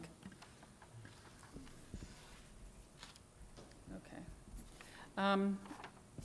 Superintendent Moore, I am going to say one statement, and that is that I sent you an email last week. There was a comment made about the committee that was formed for the books. There are 3 different types of committees that school district has. One is a committee that reports directly to the superintendent for day-to-day operations, and that never comes before the board. The second one is a fact-finding committee. That was what this committee was, which reports to the superintendent, and then the superintendent reports to us. There are no minutes. It's not in the sunshine. There is a third committee, and that is a board-appointed committee where the board discusses it, and then we elect the members or we nominate the members to be part of that committee. I have been following all of the different bills that have come before legislature, and there was a bill that was approved last week. I sent you an email last week that said that I would like the board to be able to discuss in the sunshine their desires to either change this committee from a fact-finding committee that reports to the superintendent to a board-appointed committee, okay? This bill that's going to the governor's desk has not been signed yet. It is not law yet. If the governor does sign that bill, it states that we, and I'm going to just read it from the bill. It says, meetings of committees convened for the purpose of ranking, eliminating, or selecting instructional materials for recommendation to the district school board must be noticed and open to the public in accordance with State Statute 286.011. Any committees convened for such purposes must include parents of school district students and other members of the community.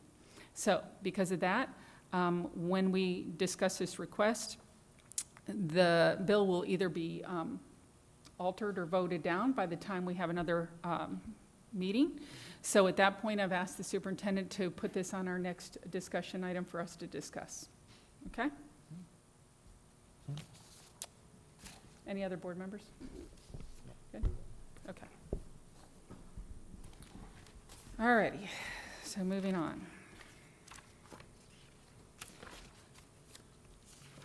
So at this point, I'd like to call for a motion to approve the consent and agenda items. Madam Chair? I'm sorry. Just to note, item 7A, non-instructional work calendar includes both instructional and non-instructional calendars. Right, okay, thank you. As discussed this afternoon, there was an item that was titled just for non-instructional calendars only. However, it did include both calendars, and we discussed that at length today, so that is the change in that. All right, so I'd like to call for a motion. Okay, Dr. Schiff, second. Dr. Jones? Any discussion? Okay, all those in favor say aye. Aye. Aye. Anyone opposed? It's 4-0 vote. And we did receive several donations, and those are listed under our board docs. We really appreciate the fact that people are still donating to our schools, and that has been approved under our consent agenda. Okay, there are no items pulled from consent to action. And at this time, we have superintendent's report. No presentation this evening, Madam Okay. Chair. All right, so there is no discussion item, correct? We did have somebody that wanted to speak No. to that? Okay, we did move one, that's right. Okay, so you moved to a discussion item, and it is a new discussion item. We did have somebody that wanted to speak to a discussion item, but we don't have discussion item 8A. Ms. Pippin, okay. I'm sorry? There is an 8A. Okay, I'm sorry, that is action. Got it. It was put under consent here. Okay, got it. Okay. Discussion, Mrs. Rosario. Okay, I wanted to bring this item to board members' attention because there's all of this talk about committees and how the discussion and the decisions were made. And I wanted to hand out to you all, this is not an item for action, so you can feel free to take a look at these policies and procedures, which we have seen before, and you can give one to Molly. So what I've copied here were, the first one that you see is one of our policies called Development of Administrative Procedures. It is policy 10, I have an extra.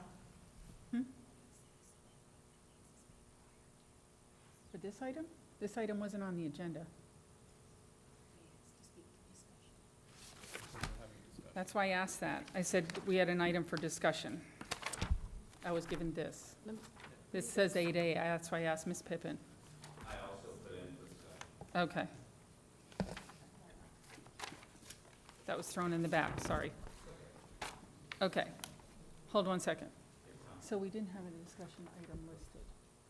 He's asking to speak to a discussion item. There was none listed at the beginning, but she added the discussion item.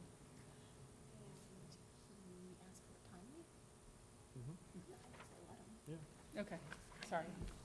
We have a speaker for discussion item. Aren't you supposed to talk to an item that is on there? If you're requesting to speak to a discussion item, it's that you're requesting to speak to a known discussion item, a listed, known item that is on the agenda, not a blank agenda item, just to speak to discussion for no reason. Is that right? I'm gonna send that to you. You can see what he wrote at the bottom.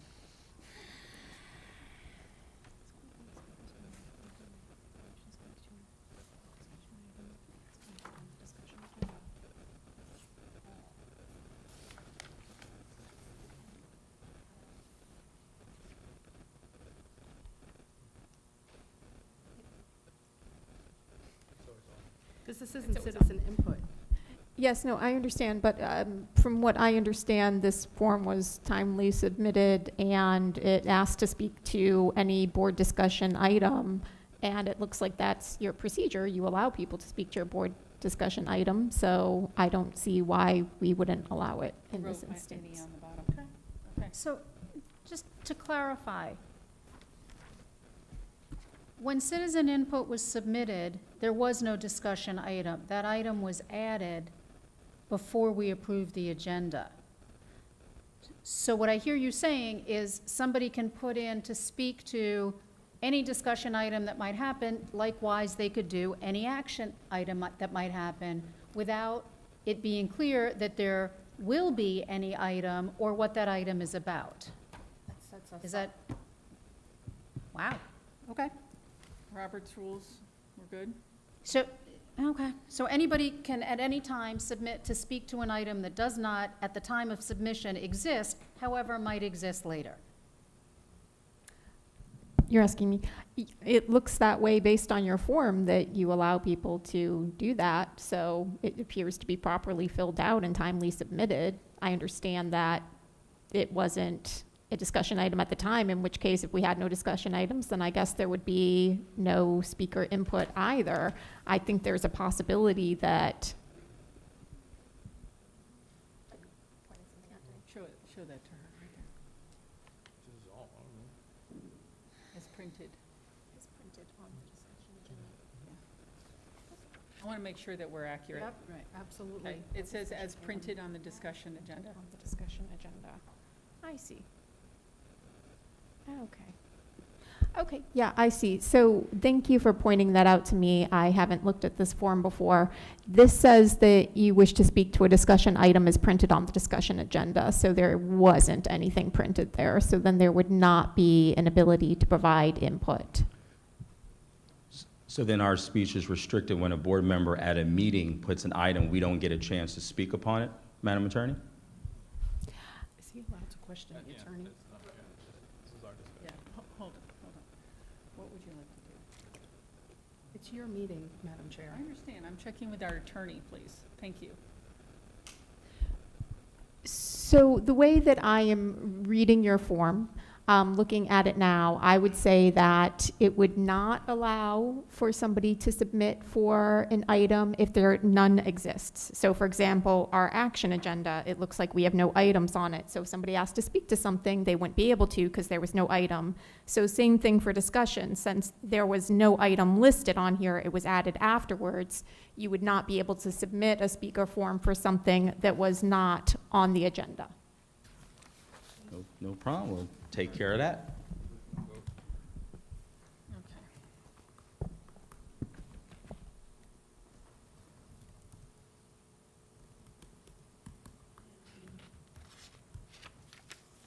Okay, thank you.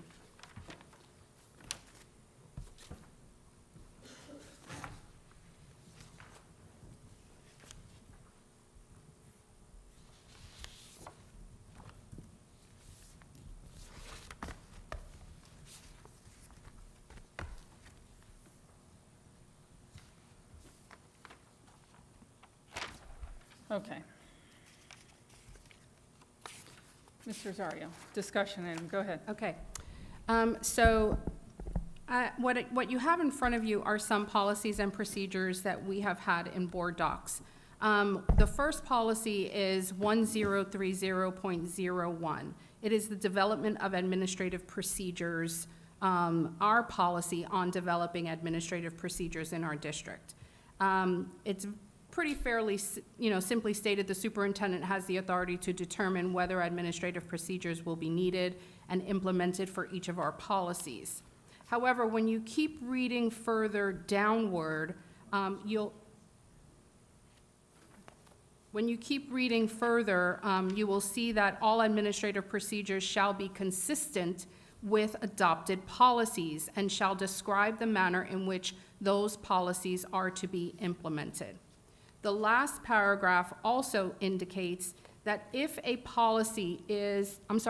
procedure is tied to policy, it says it will be considered as an extension of the policy manual and binding upon all employees and students, okay? And then that's important because we have policy 9130, which addresses public complaints, and it pretty much has complaints about different things. Complaints about staff members, complaints about suspected abuse, complaints about the superintendent. But midway through, and I've highlighted for you all, it has complaints about questioned and challenged instructional materials on policy 9130. I don't know if you have that.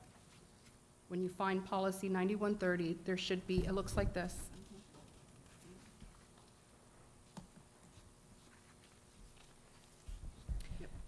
And the questioned and challenged instructional materials here indicates that despite careful selection of instructional material by qualified personnel using the proper procedures, and of course you can keep reading on, that indicates what the procedure should be if there is a question about instructional materials. This is the policy that the superintendent used with Mr. Meyer to begin the review of the library books that were brought to our attention using the Appendix H form.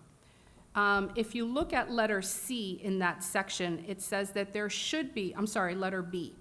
It indicates that there should be a request for reconsideration or that there should be a review of these using a review committee.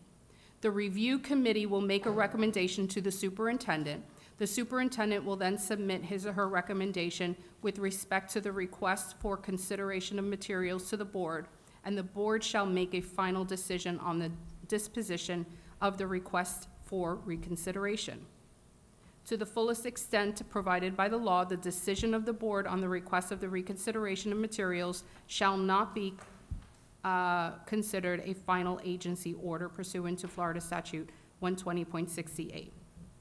And of course, it goes on to say that no challenged materials shall be removed without board action, and that the board shall discontinue any material challenged under this policy if it contains any content that is pornographic or prohibited under 847.012 and is not suited to student needs, and so on and so forth.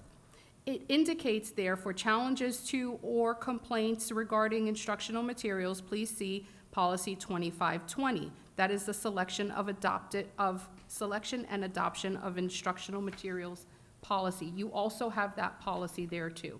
Both of those policies were used for, that Dr. Moore and Mr. Meyer used and referenced for us in this entire review process. It was 9130 and 2520. So I'm handing them to you so you have it in front of you. In review of these, I found a procedure 9130.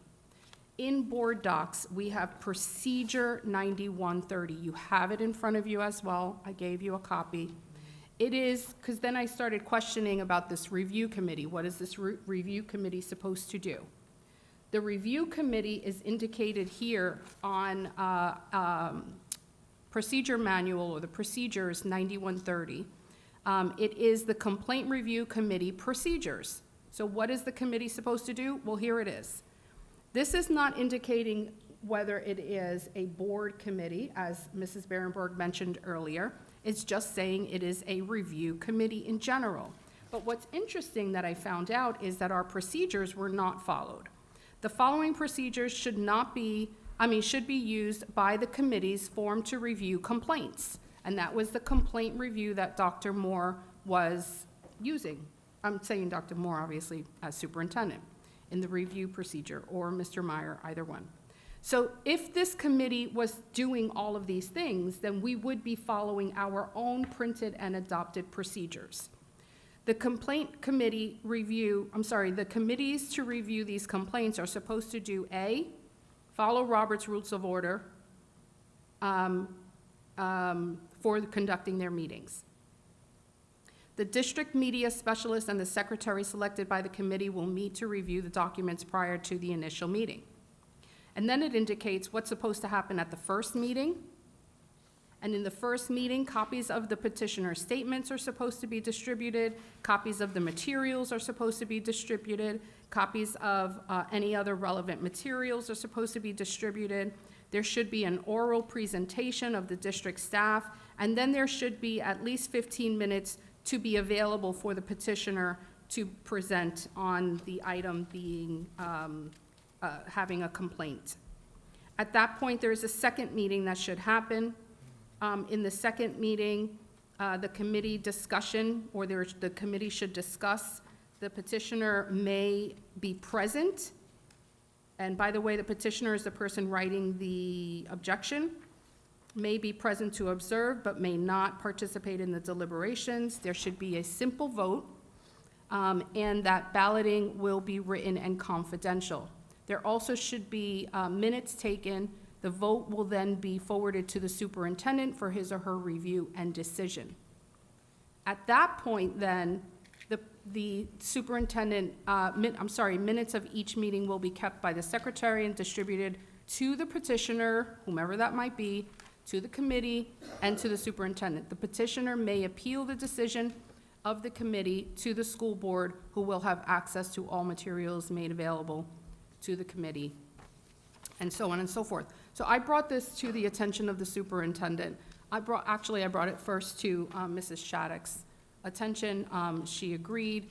We talked to Dr. Moore. At that point, I understood that it was understood that we should really go back to the drawing board with our committee, because our committee did not. The committee reviewing this procedure did not function in this way.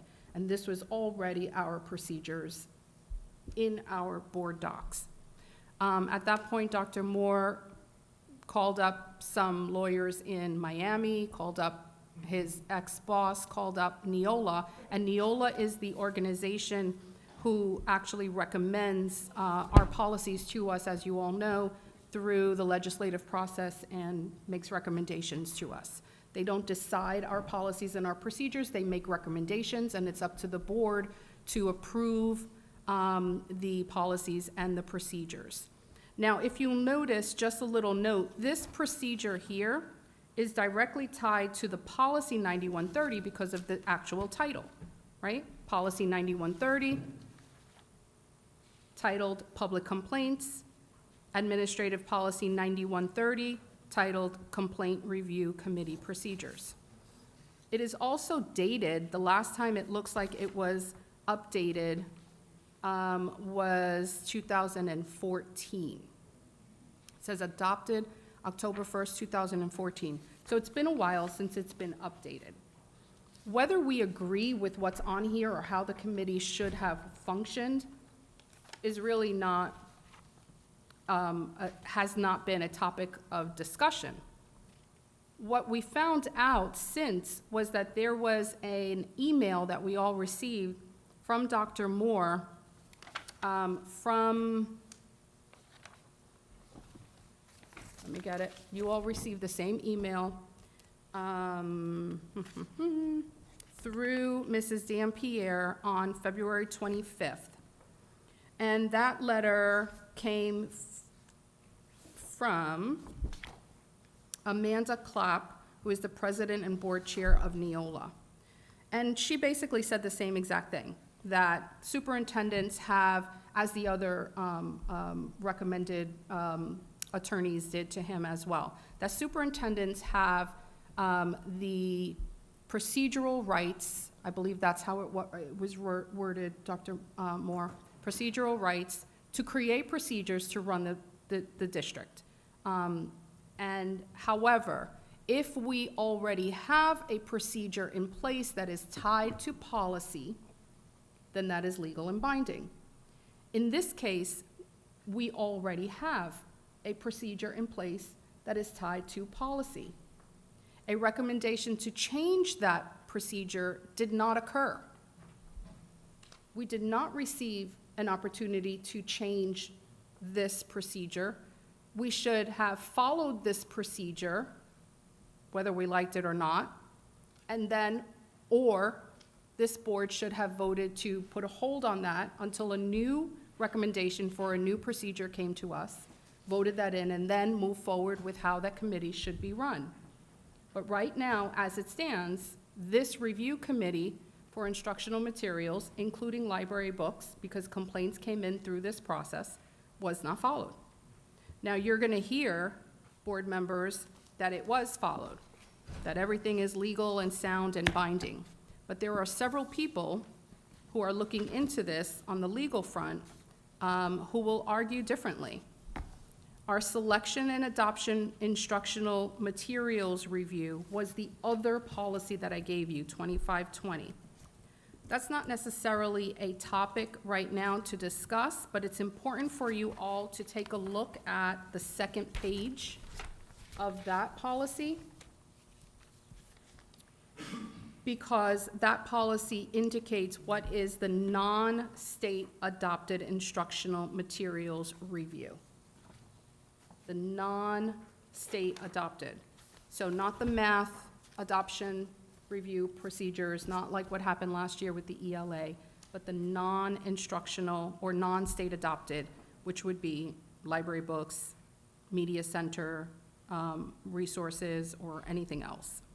Within this adoption of non-state instructional materials, you will see that there is supposed to be a parent of whom has a child enrolled in the district who should be a part of this committee. And that when there is, the procedures must be identified by subject area, and that there should be a process that certifies the accuracy of instructional materials to comply with the law there. So this would be the vetting material of selection of materials, including the library books. And this is not to be ignored because this is mentioned in the policy 9130. So you see they're all kind of connected, interwoven, you know, they're all referencing each other. There is also, just FYI, the procedure for selecting the instructional materials that you all have in front of you. Again, it's not something to pay much attention to, but there is indeed there a procedure for the selection of library and media center materials on there.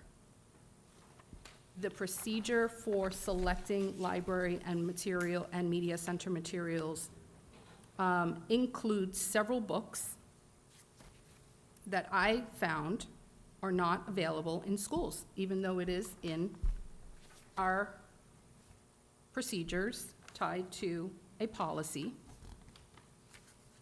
And any procedure tied to a policy is an extension of the policy manual and binding upon all employees and students. So, where are we now? I bring this to you for your consideration. I'd like for us to continue to have the discussion and figure out or find out why currently, well, let me just say, today I found out that every single one of our policies that were on board docs, all of them have been removed.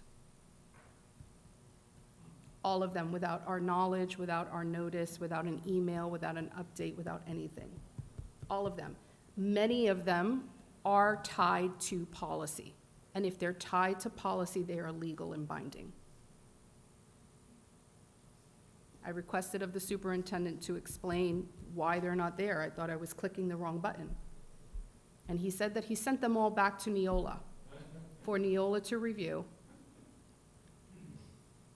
and for Neola to figure out which ones are not tied to our policy, and then Neola will send back to us the ones that are tied to policy and disregard those that are not tied to policy. But it's not Neola's job to do that. It's our job to do that. If they're our policies and they were previously, before us, many of us were board members, they were previously adopted.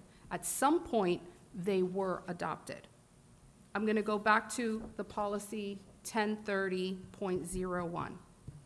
It says there, 1030.01, first paragraph, that upon the recommendation of the superintendent, the board shall adopt said administrative procedure. The board shall adopt said administrative procedure. So all of the procedures that were in board docs should remain there until, maybe until Neola gets back to us, maybe a copy. We'll get recommendations.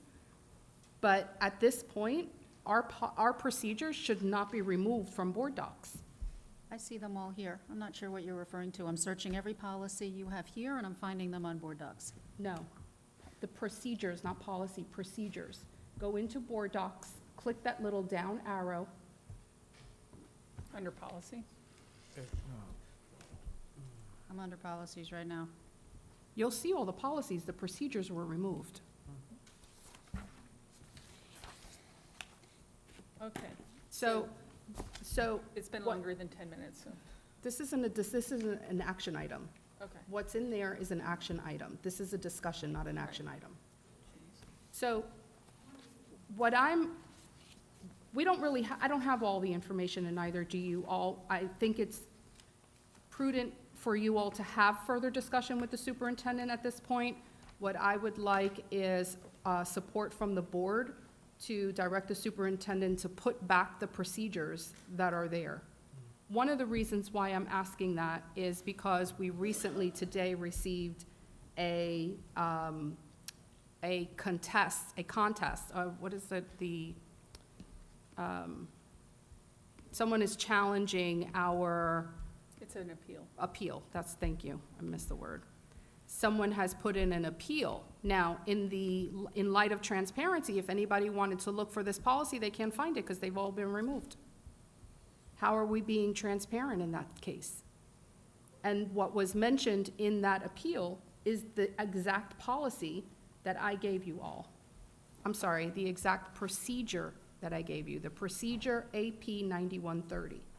Now, I gave you a copy because I saved a copy, which was what I wanted to share with you all during our last meeting. But if they've been removed from board docs, that doesn't provide transparency to our community.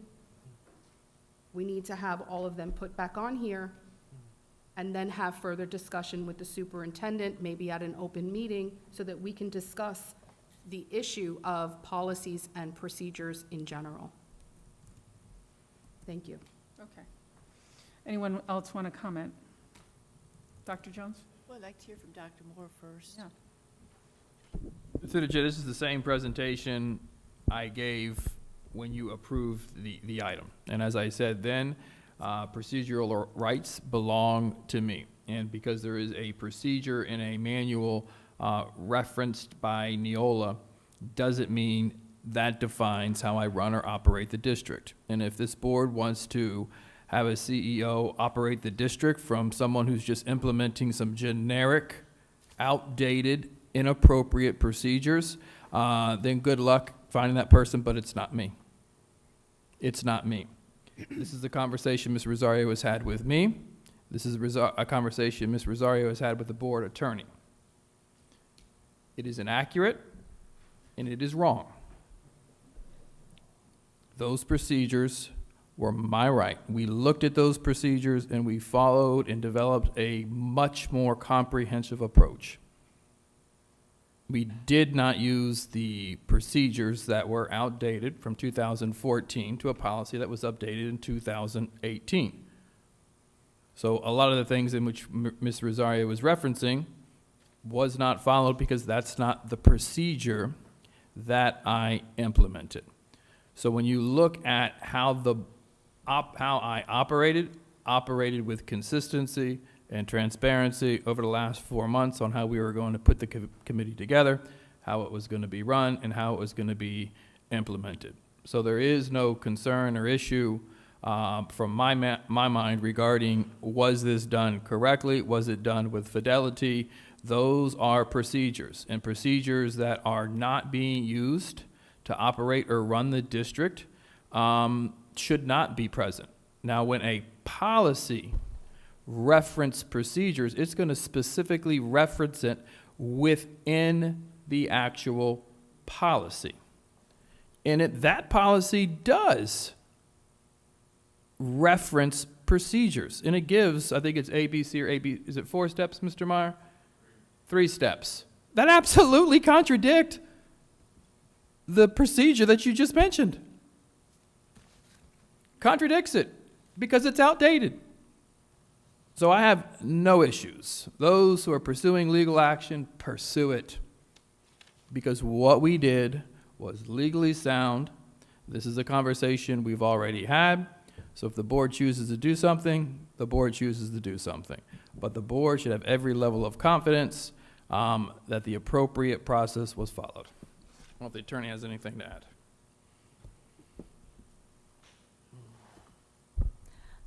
Thank you. I think that was well put. The only thing that I would add is that when you look at one of the policies that was provided about the development of administrative procedures, it does say what the superintendent says, which is that the board delegates to the superintendent the authority to determine administrative procedures. So these are the superintendent's procedures, not the board's. The policies, the numbered policies, those are ones that are the board's that you adopt. These procedures are not necessarily adopted by you. They are only adopted by you, it looks like here, if they actually meet the definition of a rule set forth in the Administrative Procedures Act. So generally, they are not something that's adopted by policy by the board. Thank you. So that clearly defines, from your CEO's perspective, as well as your board attorney's perspective, that the process that was implemented was absolutely on point. So there are no concerns and there are no issues. Ms. Bearbrook. Okay, Dr. Jones. Thank you, Ms. Rosario. Obviously, you've had a lot of time spent on this, so, you know, saying that we want to discuss it, you just got to give us a little time to make sure we reply. Obviously, bylaws, policies, and procedures, bylaws and policies are set. In fact, Neola does a lot of our work for the state statute, so they help us quite a bit with that. But bylaws and policies, I know we need to follow. Administrative procedures have always been the guideline that we use to make sure those policies are working. And sometimes you just need to kind of angle it to where we need to support that policy. Sometimes you need them, sometimes you don't. Couple things, obviously, right now, Mr. Meyer or Dr. Moore, we have a form where if parents don't want their children to use or restrict library books in general, that's already up on our webpage and everything, correct? Through the chair, yes, Okay. and being. I looked at that, I marketed. just wanted to make sure. I saw the count last week. One thing that I wanted to make sure I said, sorry.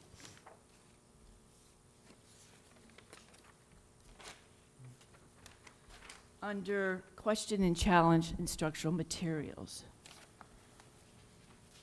the review committee will make a recommendation to the superintendent, and the superintendent will then submit his or her recommendation with respect to the request for the reconsideration of materials to the board. The board shall make a final decision on the disposition of the request for reconsideration. We did that. To the fullest extent provided by law, the decision on the board on the request for reconsideration materials shall not be considered a final agency order. One thing that you read, and you forgot, you left out one thing here on page 23. No challenge material may be removed from the curriculum or from a collection of resource materials except by action of the board. And no challenge material may be removed solely because it presents ideas that may be unpopular or offensive to some. Any board action to remove material will be accompanied by the board statement of its reason for the removal. Again, just look at this in general, and you looked at the timeline that Mr. Meyer gave us with the committee as far as all the work that they did, and when they met, and when other people from the community met and spoke with the committee. I'm going to go back up, because I think your argument was procedure wasn't followed because it was part of policy. The school board delegates to the superintendent the authority to determine whether administrative procedure will be needed to implement each of the policies adopted by the board. I think that first statement is very, very important. And believe me, I think we need to clean up some of the procedures that were 8 years old, believe me. I'm sure I was part of some of those. But it's just something that they really need to guide us. But I do hold true to the fact that we must allow the superintendent to determine whether administrative procedures will be needed, because some of these, and I've read that red book several times, some of these do not align as well as they should. That's a given. There's no issue there. But as far as procedure being absolutely legal, I would question that. But I'll probably come back with a few statements later. Okay, Dr. Schiff. So when an item is presented at discussion, and there's pages and pages and highlights, and you're making an argument, it's the first time that it's presented to us. So I, at this point, have not done the analysis to determine whether or not I think the argument is logical and consistent. However, I believe that the superintendent followed policy. I believe it was legally vetted, and I'm actually going to follow the advice of the person with the law degree. The person with the law degree who advised the CEO and assured us a number of times that policy and procedure were followed, and I'm comfortable with that. Okay. So I appreciate the fact that you brought this to us, and, you know, I want to follow law, and I want to make sure we do our homework, and handing it to me right now with all this highlighting is not allowing me to do that right now. That is why I asked the superintendent to put this as an item for our next discussion, was moving forward with a committee in accordance with this new bill that's coming out as well. One of the items that you keep highlighting here is instructional materials, and that word has been thrown, the term, has been thrown around so many different ways. You know, people say, you know, well, if you're reading it in class. Yes, if you're reading it in class, if a teacher is using it in class, it's an instructional material, absolutely. The question that I had answered for me from the Department of Education's Chancellor of K through 12, specifically about instructional materials, is exactly that. It is an instructional material. Right now, the definition is if it's used in class to teach with, it is an instructional material. If it is in the library, it's not necessarily instructional material. That was the definition I got because I keep looking at all this and saying, how do we make a determination with library books? I want guidance from the people that are in the know, which is the Department of Education and our legislature. Now, the new bill that's coming out, I'm not sure if it's going to clearly define library books. I know it was mentioned several times. I watched that bill. It was going through both houses. And so when we get the final analysis on that, maybe we'll get a clearer definition of what a library book is, when it's sitting in the library versus when it's being used in the classroom, if it becomes a different material or not. That's a big problem here because that does separate when we look at policies concerning instructional materials versus policies concerning library books. So I do need to dive into this more. I have asked the superintendent to please put this as a discussion item at our next discussion. Okay?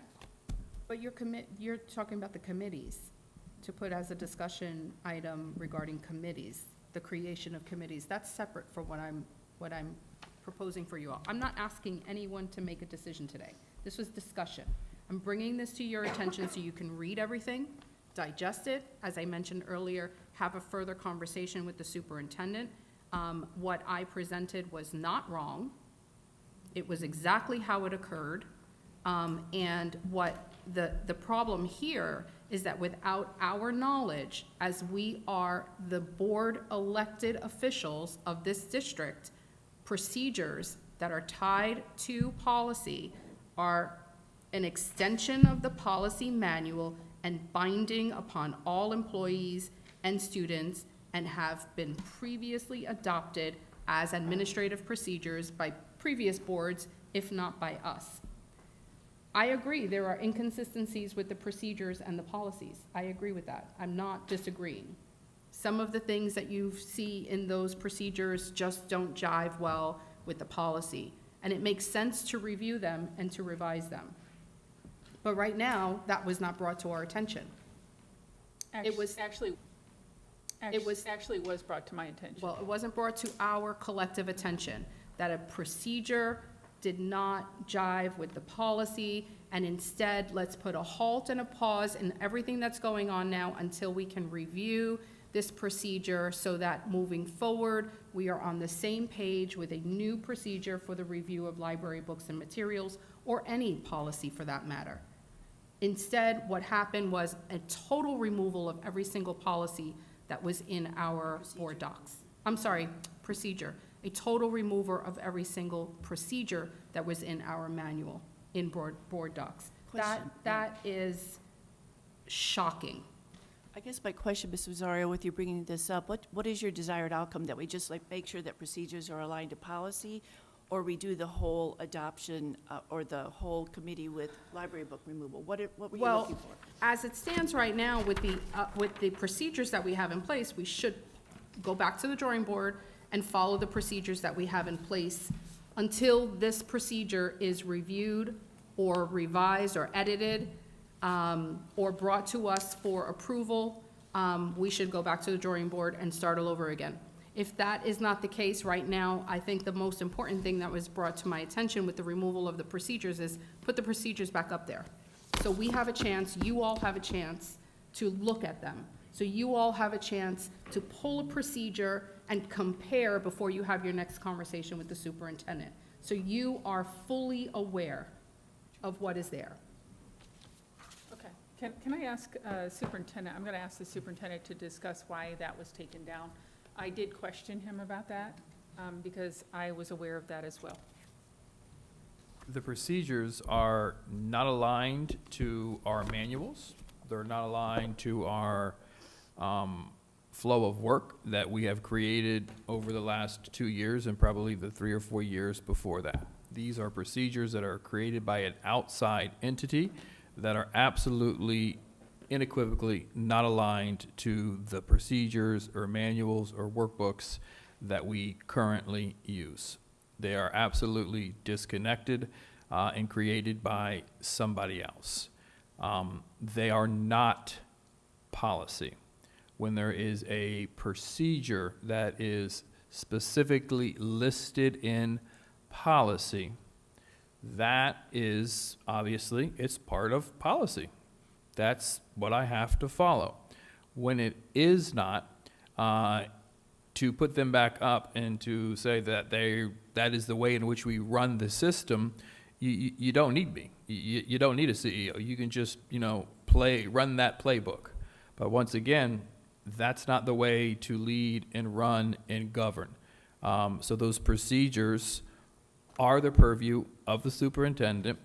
And to have procedures up there that are not how we do this work is in fact confusing and misleading. So yes, we said take them down because it's not how we do this work. Go look at the manuals, go look at the workbooks. That's how we flow the work of the system, and place any procedure that is specifically listed in policy back up. And that's the work that's being done. So there's, to put things back up there that is not how we operate the district would not be the appropriate process to follow. Again, we go back to the development of administrative procedures, which is a policy. And I'd like to just add that though Dr. Moore is saying that all of these procedures come from an outside entity called Neola, so do our policies. Every single one of our policies has Neola's name on it. Every single one of them. So that should be null and void. Everything that is in here comes from Neola. And everything. Neola is the recommending organization that brings our policies and our procedures to us. At that point, we have 10.1030.01 that says that upon the recommendation of the superintendent recommends procedure. Upon the recommendation of the superintendent, the board shall adopt said administrative procedures. Upon his recommendation, we shall adopt the administrative procedures. And the Even though- policies I'm come sorry. before the board, and the policies have been approved. The procedures have not. So these are not board-approved procedures. Every one that was up there was previously board approved, if not by us, by previous boards. And I'm not disagreeing with you that our current procedures in many areas since you've come here have changed. But then that's when these need to be changed. As you're changing procedures for certain things, I'm not disagreeing. What is posted up here as a procedural manual item should also be changed. But everything else that is up there is still legal and binding and should still remain up there until this board adopts another policy to replace, another procedure to replace it, or has agreed to replace all of them at one time. The board has never approved a procedural manual. You weren't here prior to us. I mean, I don't know how else to Sorry, say it. hold on. Dr. Jones? Well, just going to say one more thing on this. With procedures, the school board delegates to the superintendent the authority to determine whether administrative procedures will be needed to implement each of the policies adopted by the board. Okay, that's number one. And going back, the board had an action item on the media materials, and we voted. So as far as going back to that, I mean, unless another action item comes up, I think we have, made our say on that with a 4-to-1 vote. So the procedure is a little bit different here, and it just goes back to the superintendent having the authority, and the board's voted on the other item. Okay, Dr. Schiff, did you want to speak? I don't think there's a lot more to add. to be Okay. honest. One thing I want to have investigated, because Ms. Rosario brought up a point, that former boards have voted on procedures versus policies. Do you have a date on that, or do you know when that was voted on? On this one? No, you made the statement that former boards have put procedures in. Yes, I'd be able to pull every single one of them up if they were here. They were all removed. I can't give that to you. Okay, my question is, you know for a fact that those were voted on by previous boards? They should, yes. You know why? Because we have a policy that says that they're supposed to be adopted. Board shall adopt said administrative procedure. Okay, so what I'm going to ask is for the attorney to please investigate when past procedures had been voted on by previous boards. Yes. If I may speak to that, I'd be happy to investigate it as well, but I'd like to point out that this policy 1030.01, Development of Administrative Procedures, the second sentence says, when the content of the procedure meets the definition of a rule set forth in Florida Statute Chapter 120, which is the Administrative Procedures Act, upon the recommendation of the superintendent, the board shall adopt said administrative procedure. That says to me that you probably have not adopted these administrative procedures because he would only bring them to you if they meet the definition of a rule. That means they're basically a policy and they have to be adopted by a policy. The board, under the Administrative Procedures Act, if something meets the definition of a policy, you don't just get the chance to adopt it. You formally have to adopt it, and you have to adopt it using the procedures in the Administrative Procedures Act.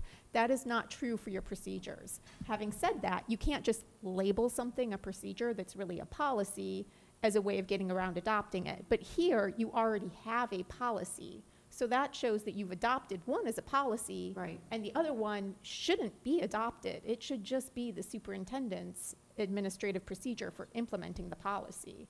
And where there is a conflict, as there is here between the two, obviously the policy that is adopted by the board is the one that should legally govern. So I'd be happy to look into whether or not you actually did adopt this procedure, but when I read this, to me it says you really shouldn't have necessarily. There would be no reason for you to. Okay. Thank you. Are you comfortable with that, Ms. Frisell? Yeah, absolutely. It just needs further review, and board members, we're always talking about being completely transparent. And I think it's important for you all to be aware of this conflict. And today, being made aware that every single one of the procedures have been taken down is pretty disappointing. Without our knowledge, without our investigative eye on it, without, notification, no email, nothing. Just poof, they're gone, every single one of them. So I don't disagree, I'll end here. I don't disagree that many of them have to be changed. What I'm saying is we have to follow the proper protocols to have them changed. And it stops with the board. The board is supposed to make those recommendations. And pulling up Florida Statute 120, that Administrative Procedure Act, board members, when you are home and before you have another opportunity to talk with the superintendent on this, take a look at that, because it is about rule-making authority. But it's very general because it's supposed to talk to all elected entities or all agencies. And it's very, very general on all of these different areas of committee reviews and publications and declaratory statements by agencies, things that are exempt from action, judicial reviews. So they don't all, you have to look at the individual numbers within there, even though our policy mentions the entire chapter. So there is, our policy mentions chapter 120, but here you have 120.50, 120.51, 120. And so on and so forth. So you'd have to delve into each one of those, particular items to continue this conversation. Either way, right now, we don't have any of our administrative procedures online. It's a shame. We should have them up there until we hear further. And that's where I will leave it. Okay. Anyone else like to speak to that? We're good? I'm just looking some things up. Again, this is the first time we've seen this with this discussion. And I don't have enough depth on this, but it says school board approves policies, superintendent may issue procedures to policies. I'll look that up, it's all on the state level. I'll do good research on this too. Okay. I will as well. Thank you. I appreciate it. Thank you for bringing it to our attention. Anyway, so we did have some people that wanted to speak to action items, but we don't have any action items. Okay, so I'm letting you know that. The item that was brought for us for the student code of conduct was under consent, and that was basically just to set the public hearing date. So at that point, that's when we'll hear discussion about that. So if anybody would like to speak to the student code of conduct, we did have a rather lengthy discussion about that this afternoon, and that will come at a future meeting. So I wanted to let the people know that wanted to speak to those items. Okay? So we don't have a public hearing, and we don't have action items tonight. All righty. So now we're to members' matter. Dr. Schiff, would you like to start? I don't have anything at this time. Okay. Dr. Jones? College Fair was great the other night, hosted by Vero Beach High School, had several colleges, Sebastian River. armed forces there. It was a great time, and thank you to Vero Beach High School for hosting and for their wonderful drum line. Made it to one Vero baseball game this last week. The Fellsburg Planning and Zoning Committee met last week, still talking a lot about building there and the roadway there as they come into Fellsmere. I'll be attending the Wilson Basketball Scholarship Game Friday this week. We do a lot for the Wilson Scholarship, Coach Wilson and then Mr. Billy Wilson. The schools are really engaged, and then we present scholarships to 2 Vero High School students and 2 Sebastian River High School students, and I'm part of that committee and enjoying that very much. And looking forward to a Zoom meeting this week regarding our research on our insurance and trying to keep our costs down. So that's it for me. Thank you. Okay, Ms. Rosario? So I wanted to start with our math curriculum adoptions procedure. What was brought to our attention today, if parents didn't have a chance to, or the community in general, didn't have a chance to hear our earlier discussion about this. The math curriculum adoption calendar period for petitions, for submitting your petitions, is now, March 1st to March 30th. If you have objections, anyone has objections to any of the math adoption materials or the curriculum items that have been looked at from the Math Adoptions Committee recently, please, and you have objections, please fill out, it is not Appendix H, it is Appendix G, which I was looking for to pull it up, but it is Appendix G in our instructional materials review manual. It is online on the curriculum and instruction website. You cannot find it by searching for instructional materials. You can find it by putting in the search textbook adoption or textbook adoption materials. That's how it'll come up. So if you see it there as Appendix H, Appendix G, all these appendixes, please go ahead and submit those if you have any objections before March 30th. This way, board members have an opportunity to hear your objections, and obviously, district staff does, because with those objections, there will be a review of personnel. The hearing officers will have to review all of the objections and then make a determination from that point. We still do not know, though, what the state has approved in terms of what their recommendations are, but nonetheless, you still have to submit your objections if you have any objections at all. So that would be the first announcement. The next announcement that I have, I just wanted to thank again Indian River State College for the Promise Program and for collaborating with us even on that video, for ensuring that students across the tri-state area, not just Indian River, but also I believe it's Okeechobee and St. Lucie County have, and Martin County, have the ability to receive an associate's degree for free. I think that's fantastic.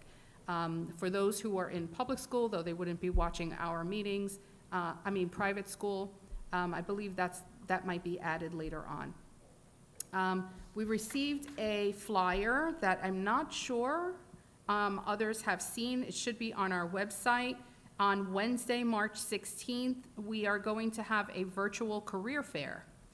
And it will be on Zoom, and I believe all of the information, the link, right, and the code and the password and all that stuff is on there. So if anybody is interested and is looking for an opportunity to be the change in the school district of Indian River County, the We Promise, there goes the promise again, commitment for community partners is on our website. So that would be awesome for career fair. The other thing that I wanted to share was the STEAM Fest this weekend. So there were a lot of events happening community-wide. I know that Wabasso had their Run Walk event, but at the same time, the STEAM Fest was going on at the IG Center. And Dr. Moore, do you know how many schools participated? Through the chair, we had a nice showing of school. I don't know the exact number, but as promised, we did deliver. There were 2 schools. Just 2. But I will say that the STEAM Fest was a huge success overall. Vero Beach Academy had 1,600 people attending in general. They had over 60 exhibitors, which was fantastic. It was so exciting. It was vibrant. It was electric. There were hands-on activities everywhere that you can look, so much so that you could not get everything done between 10 and 4. Amy Brown coordinated the art classes, so she did a fantastic job on that.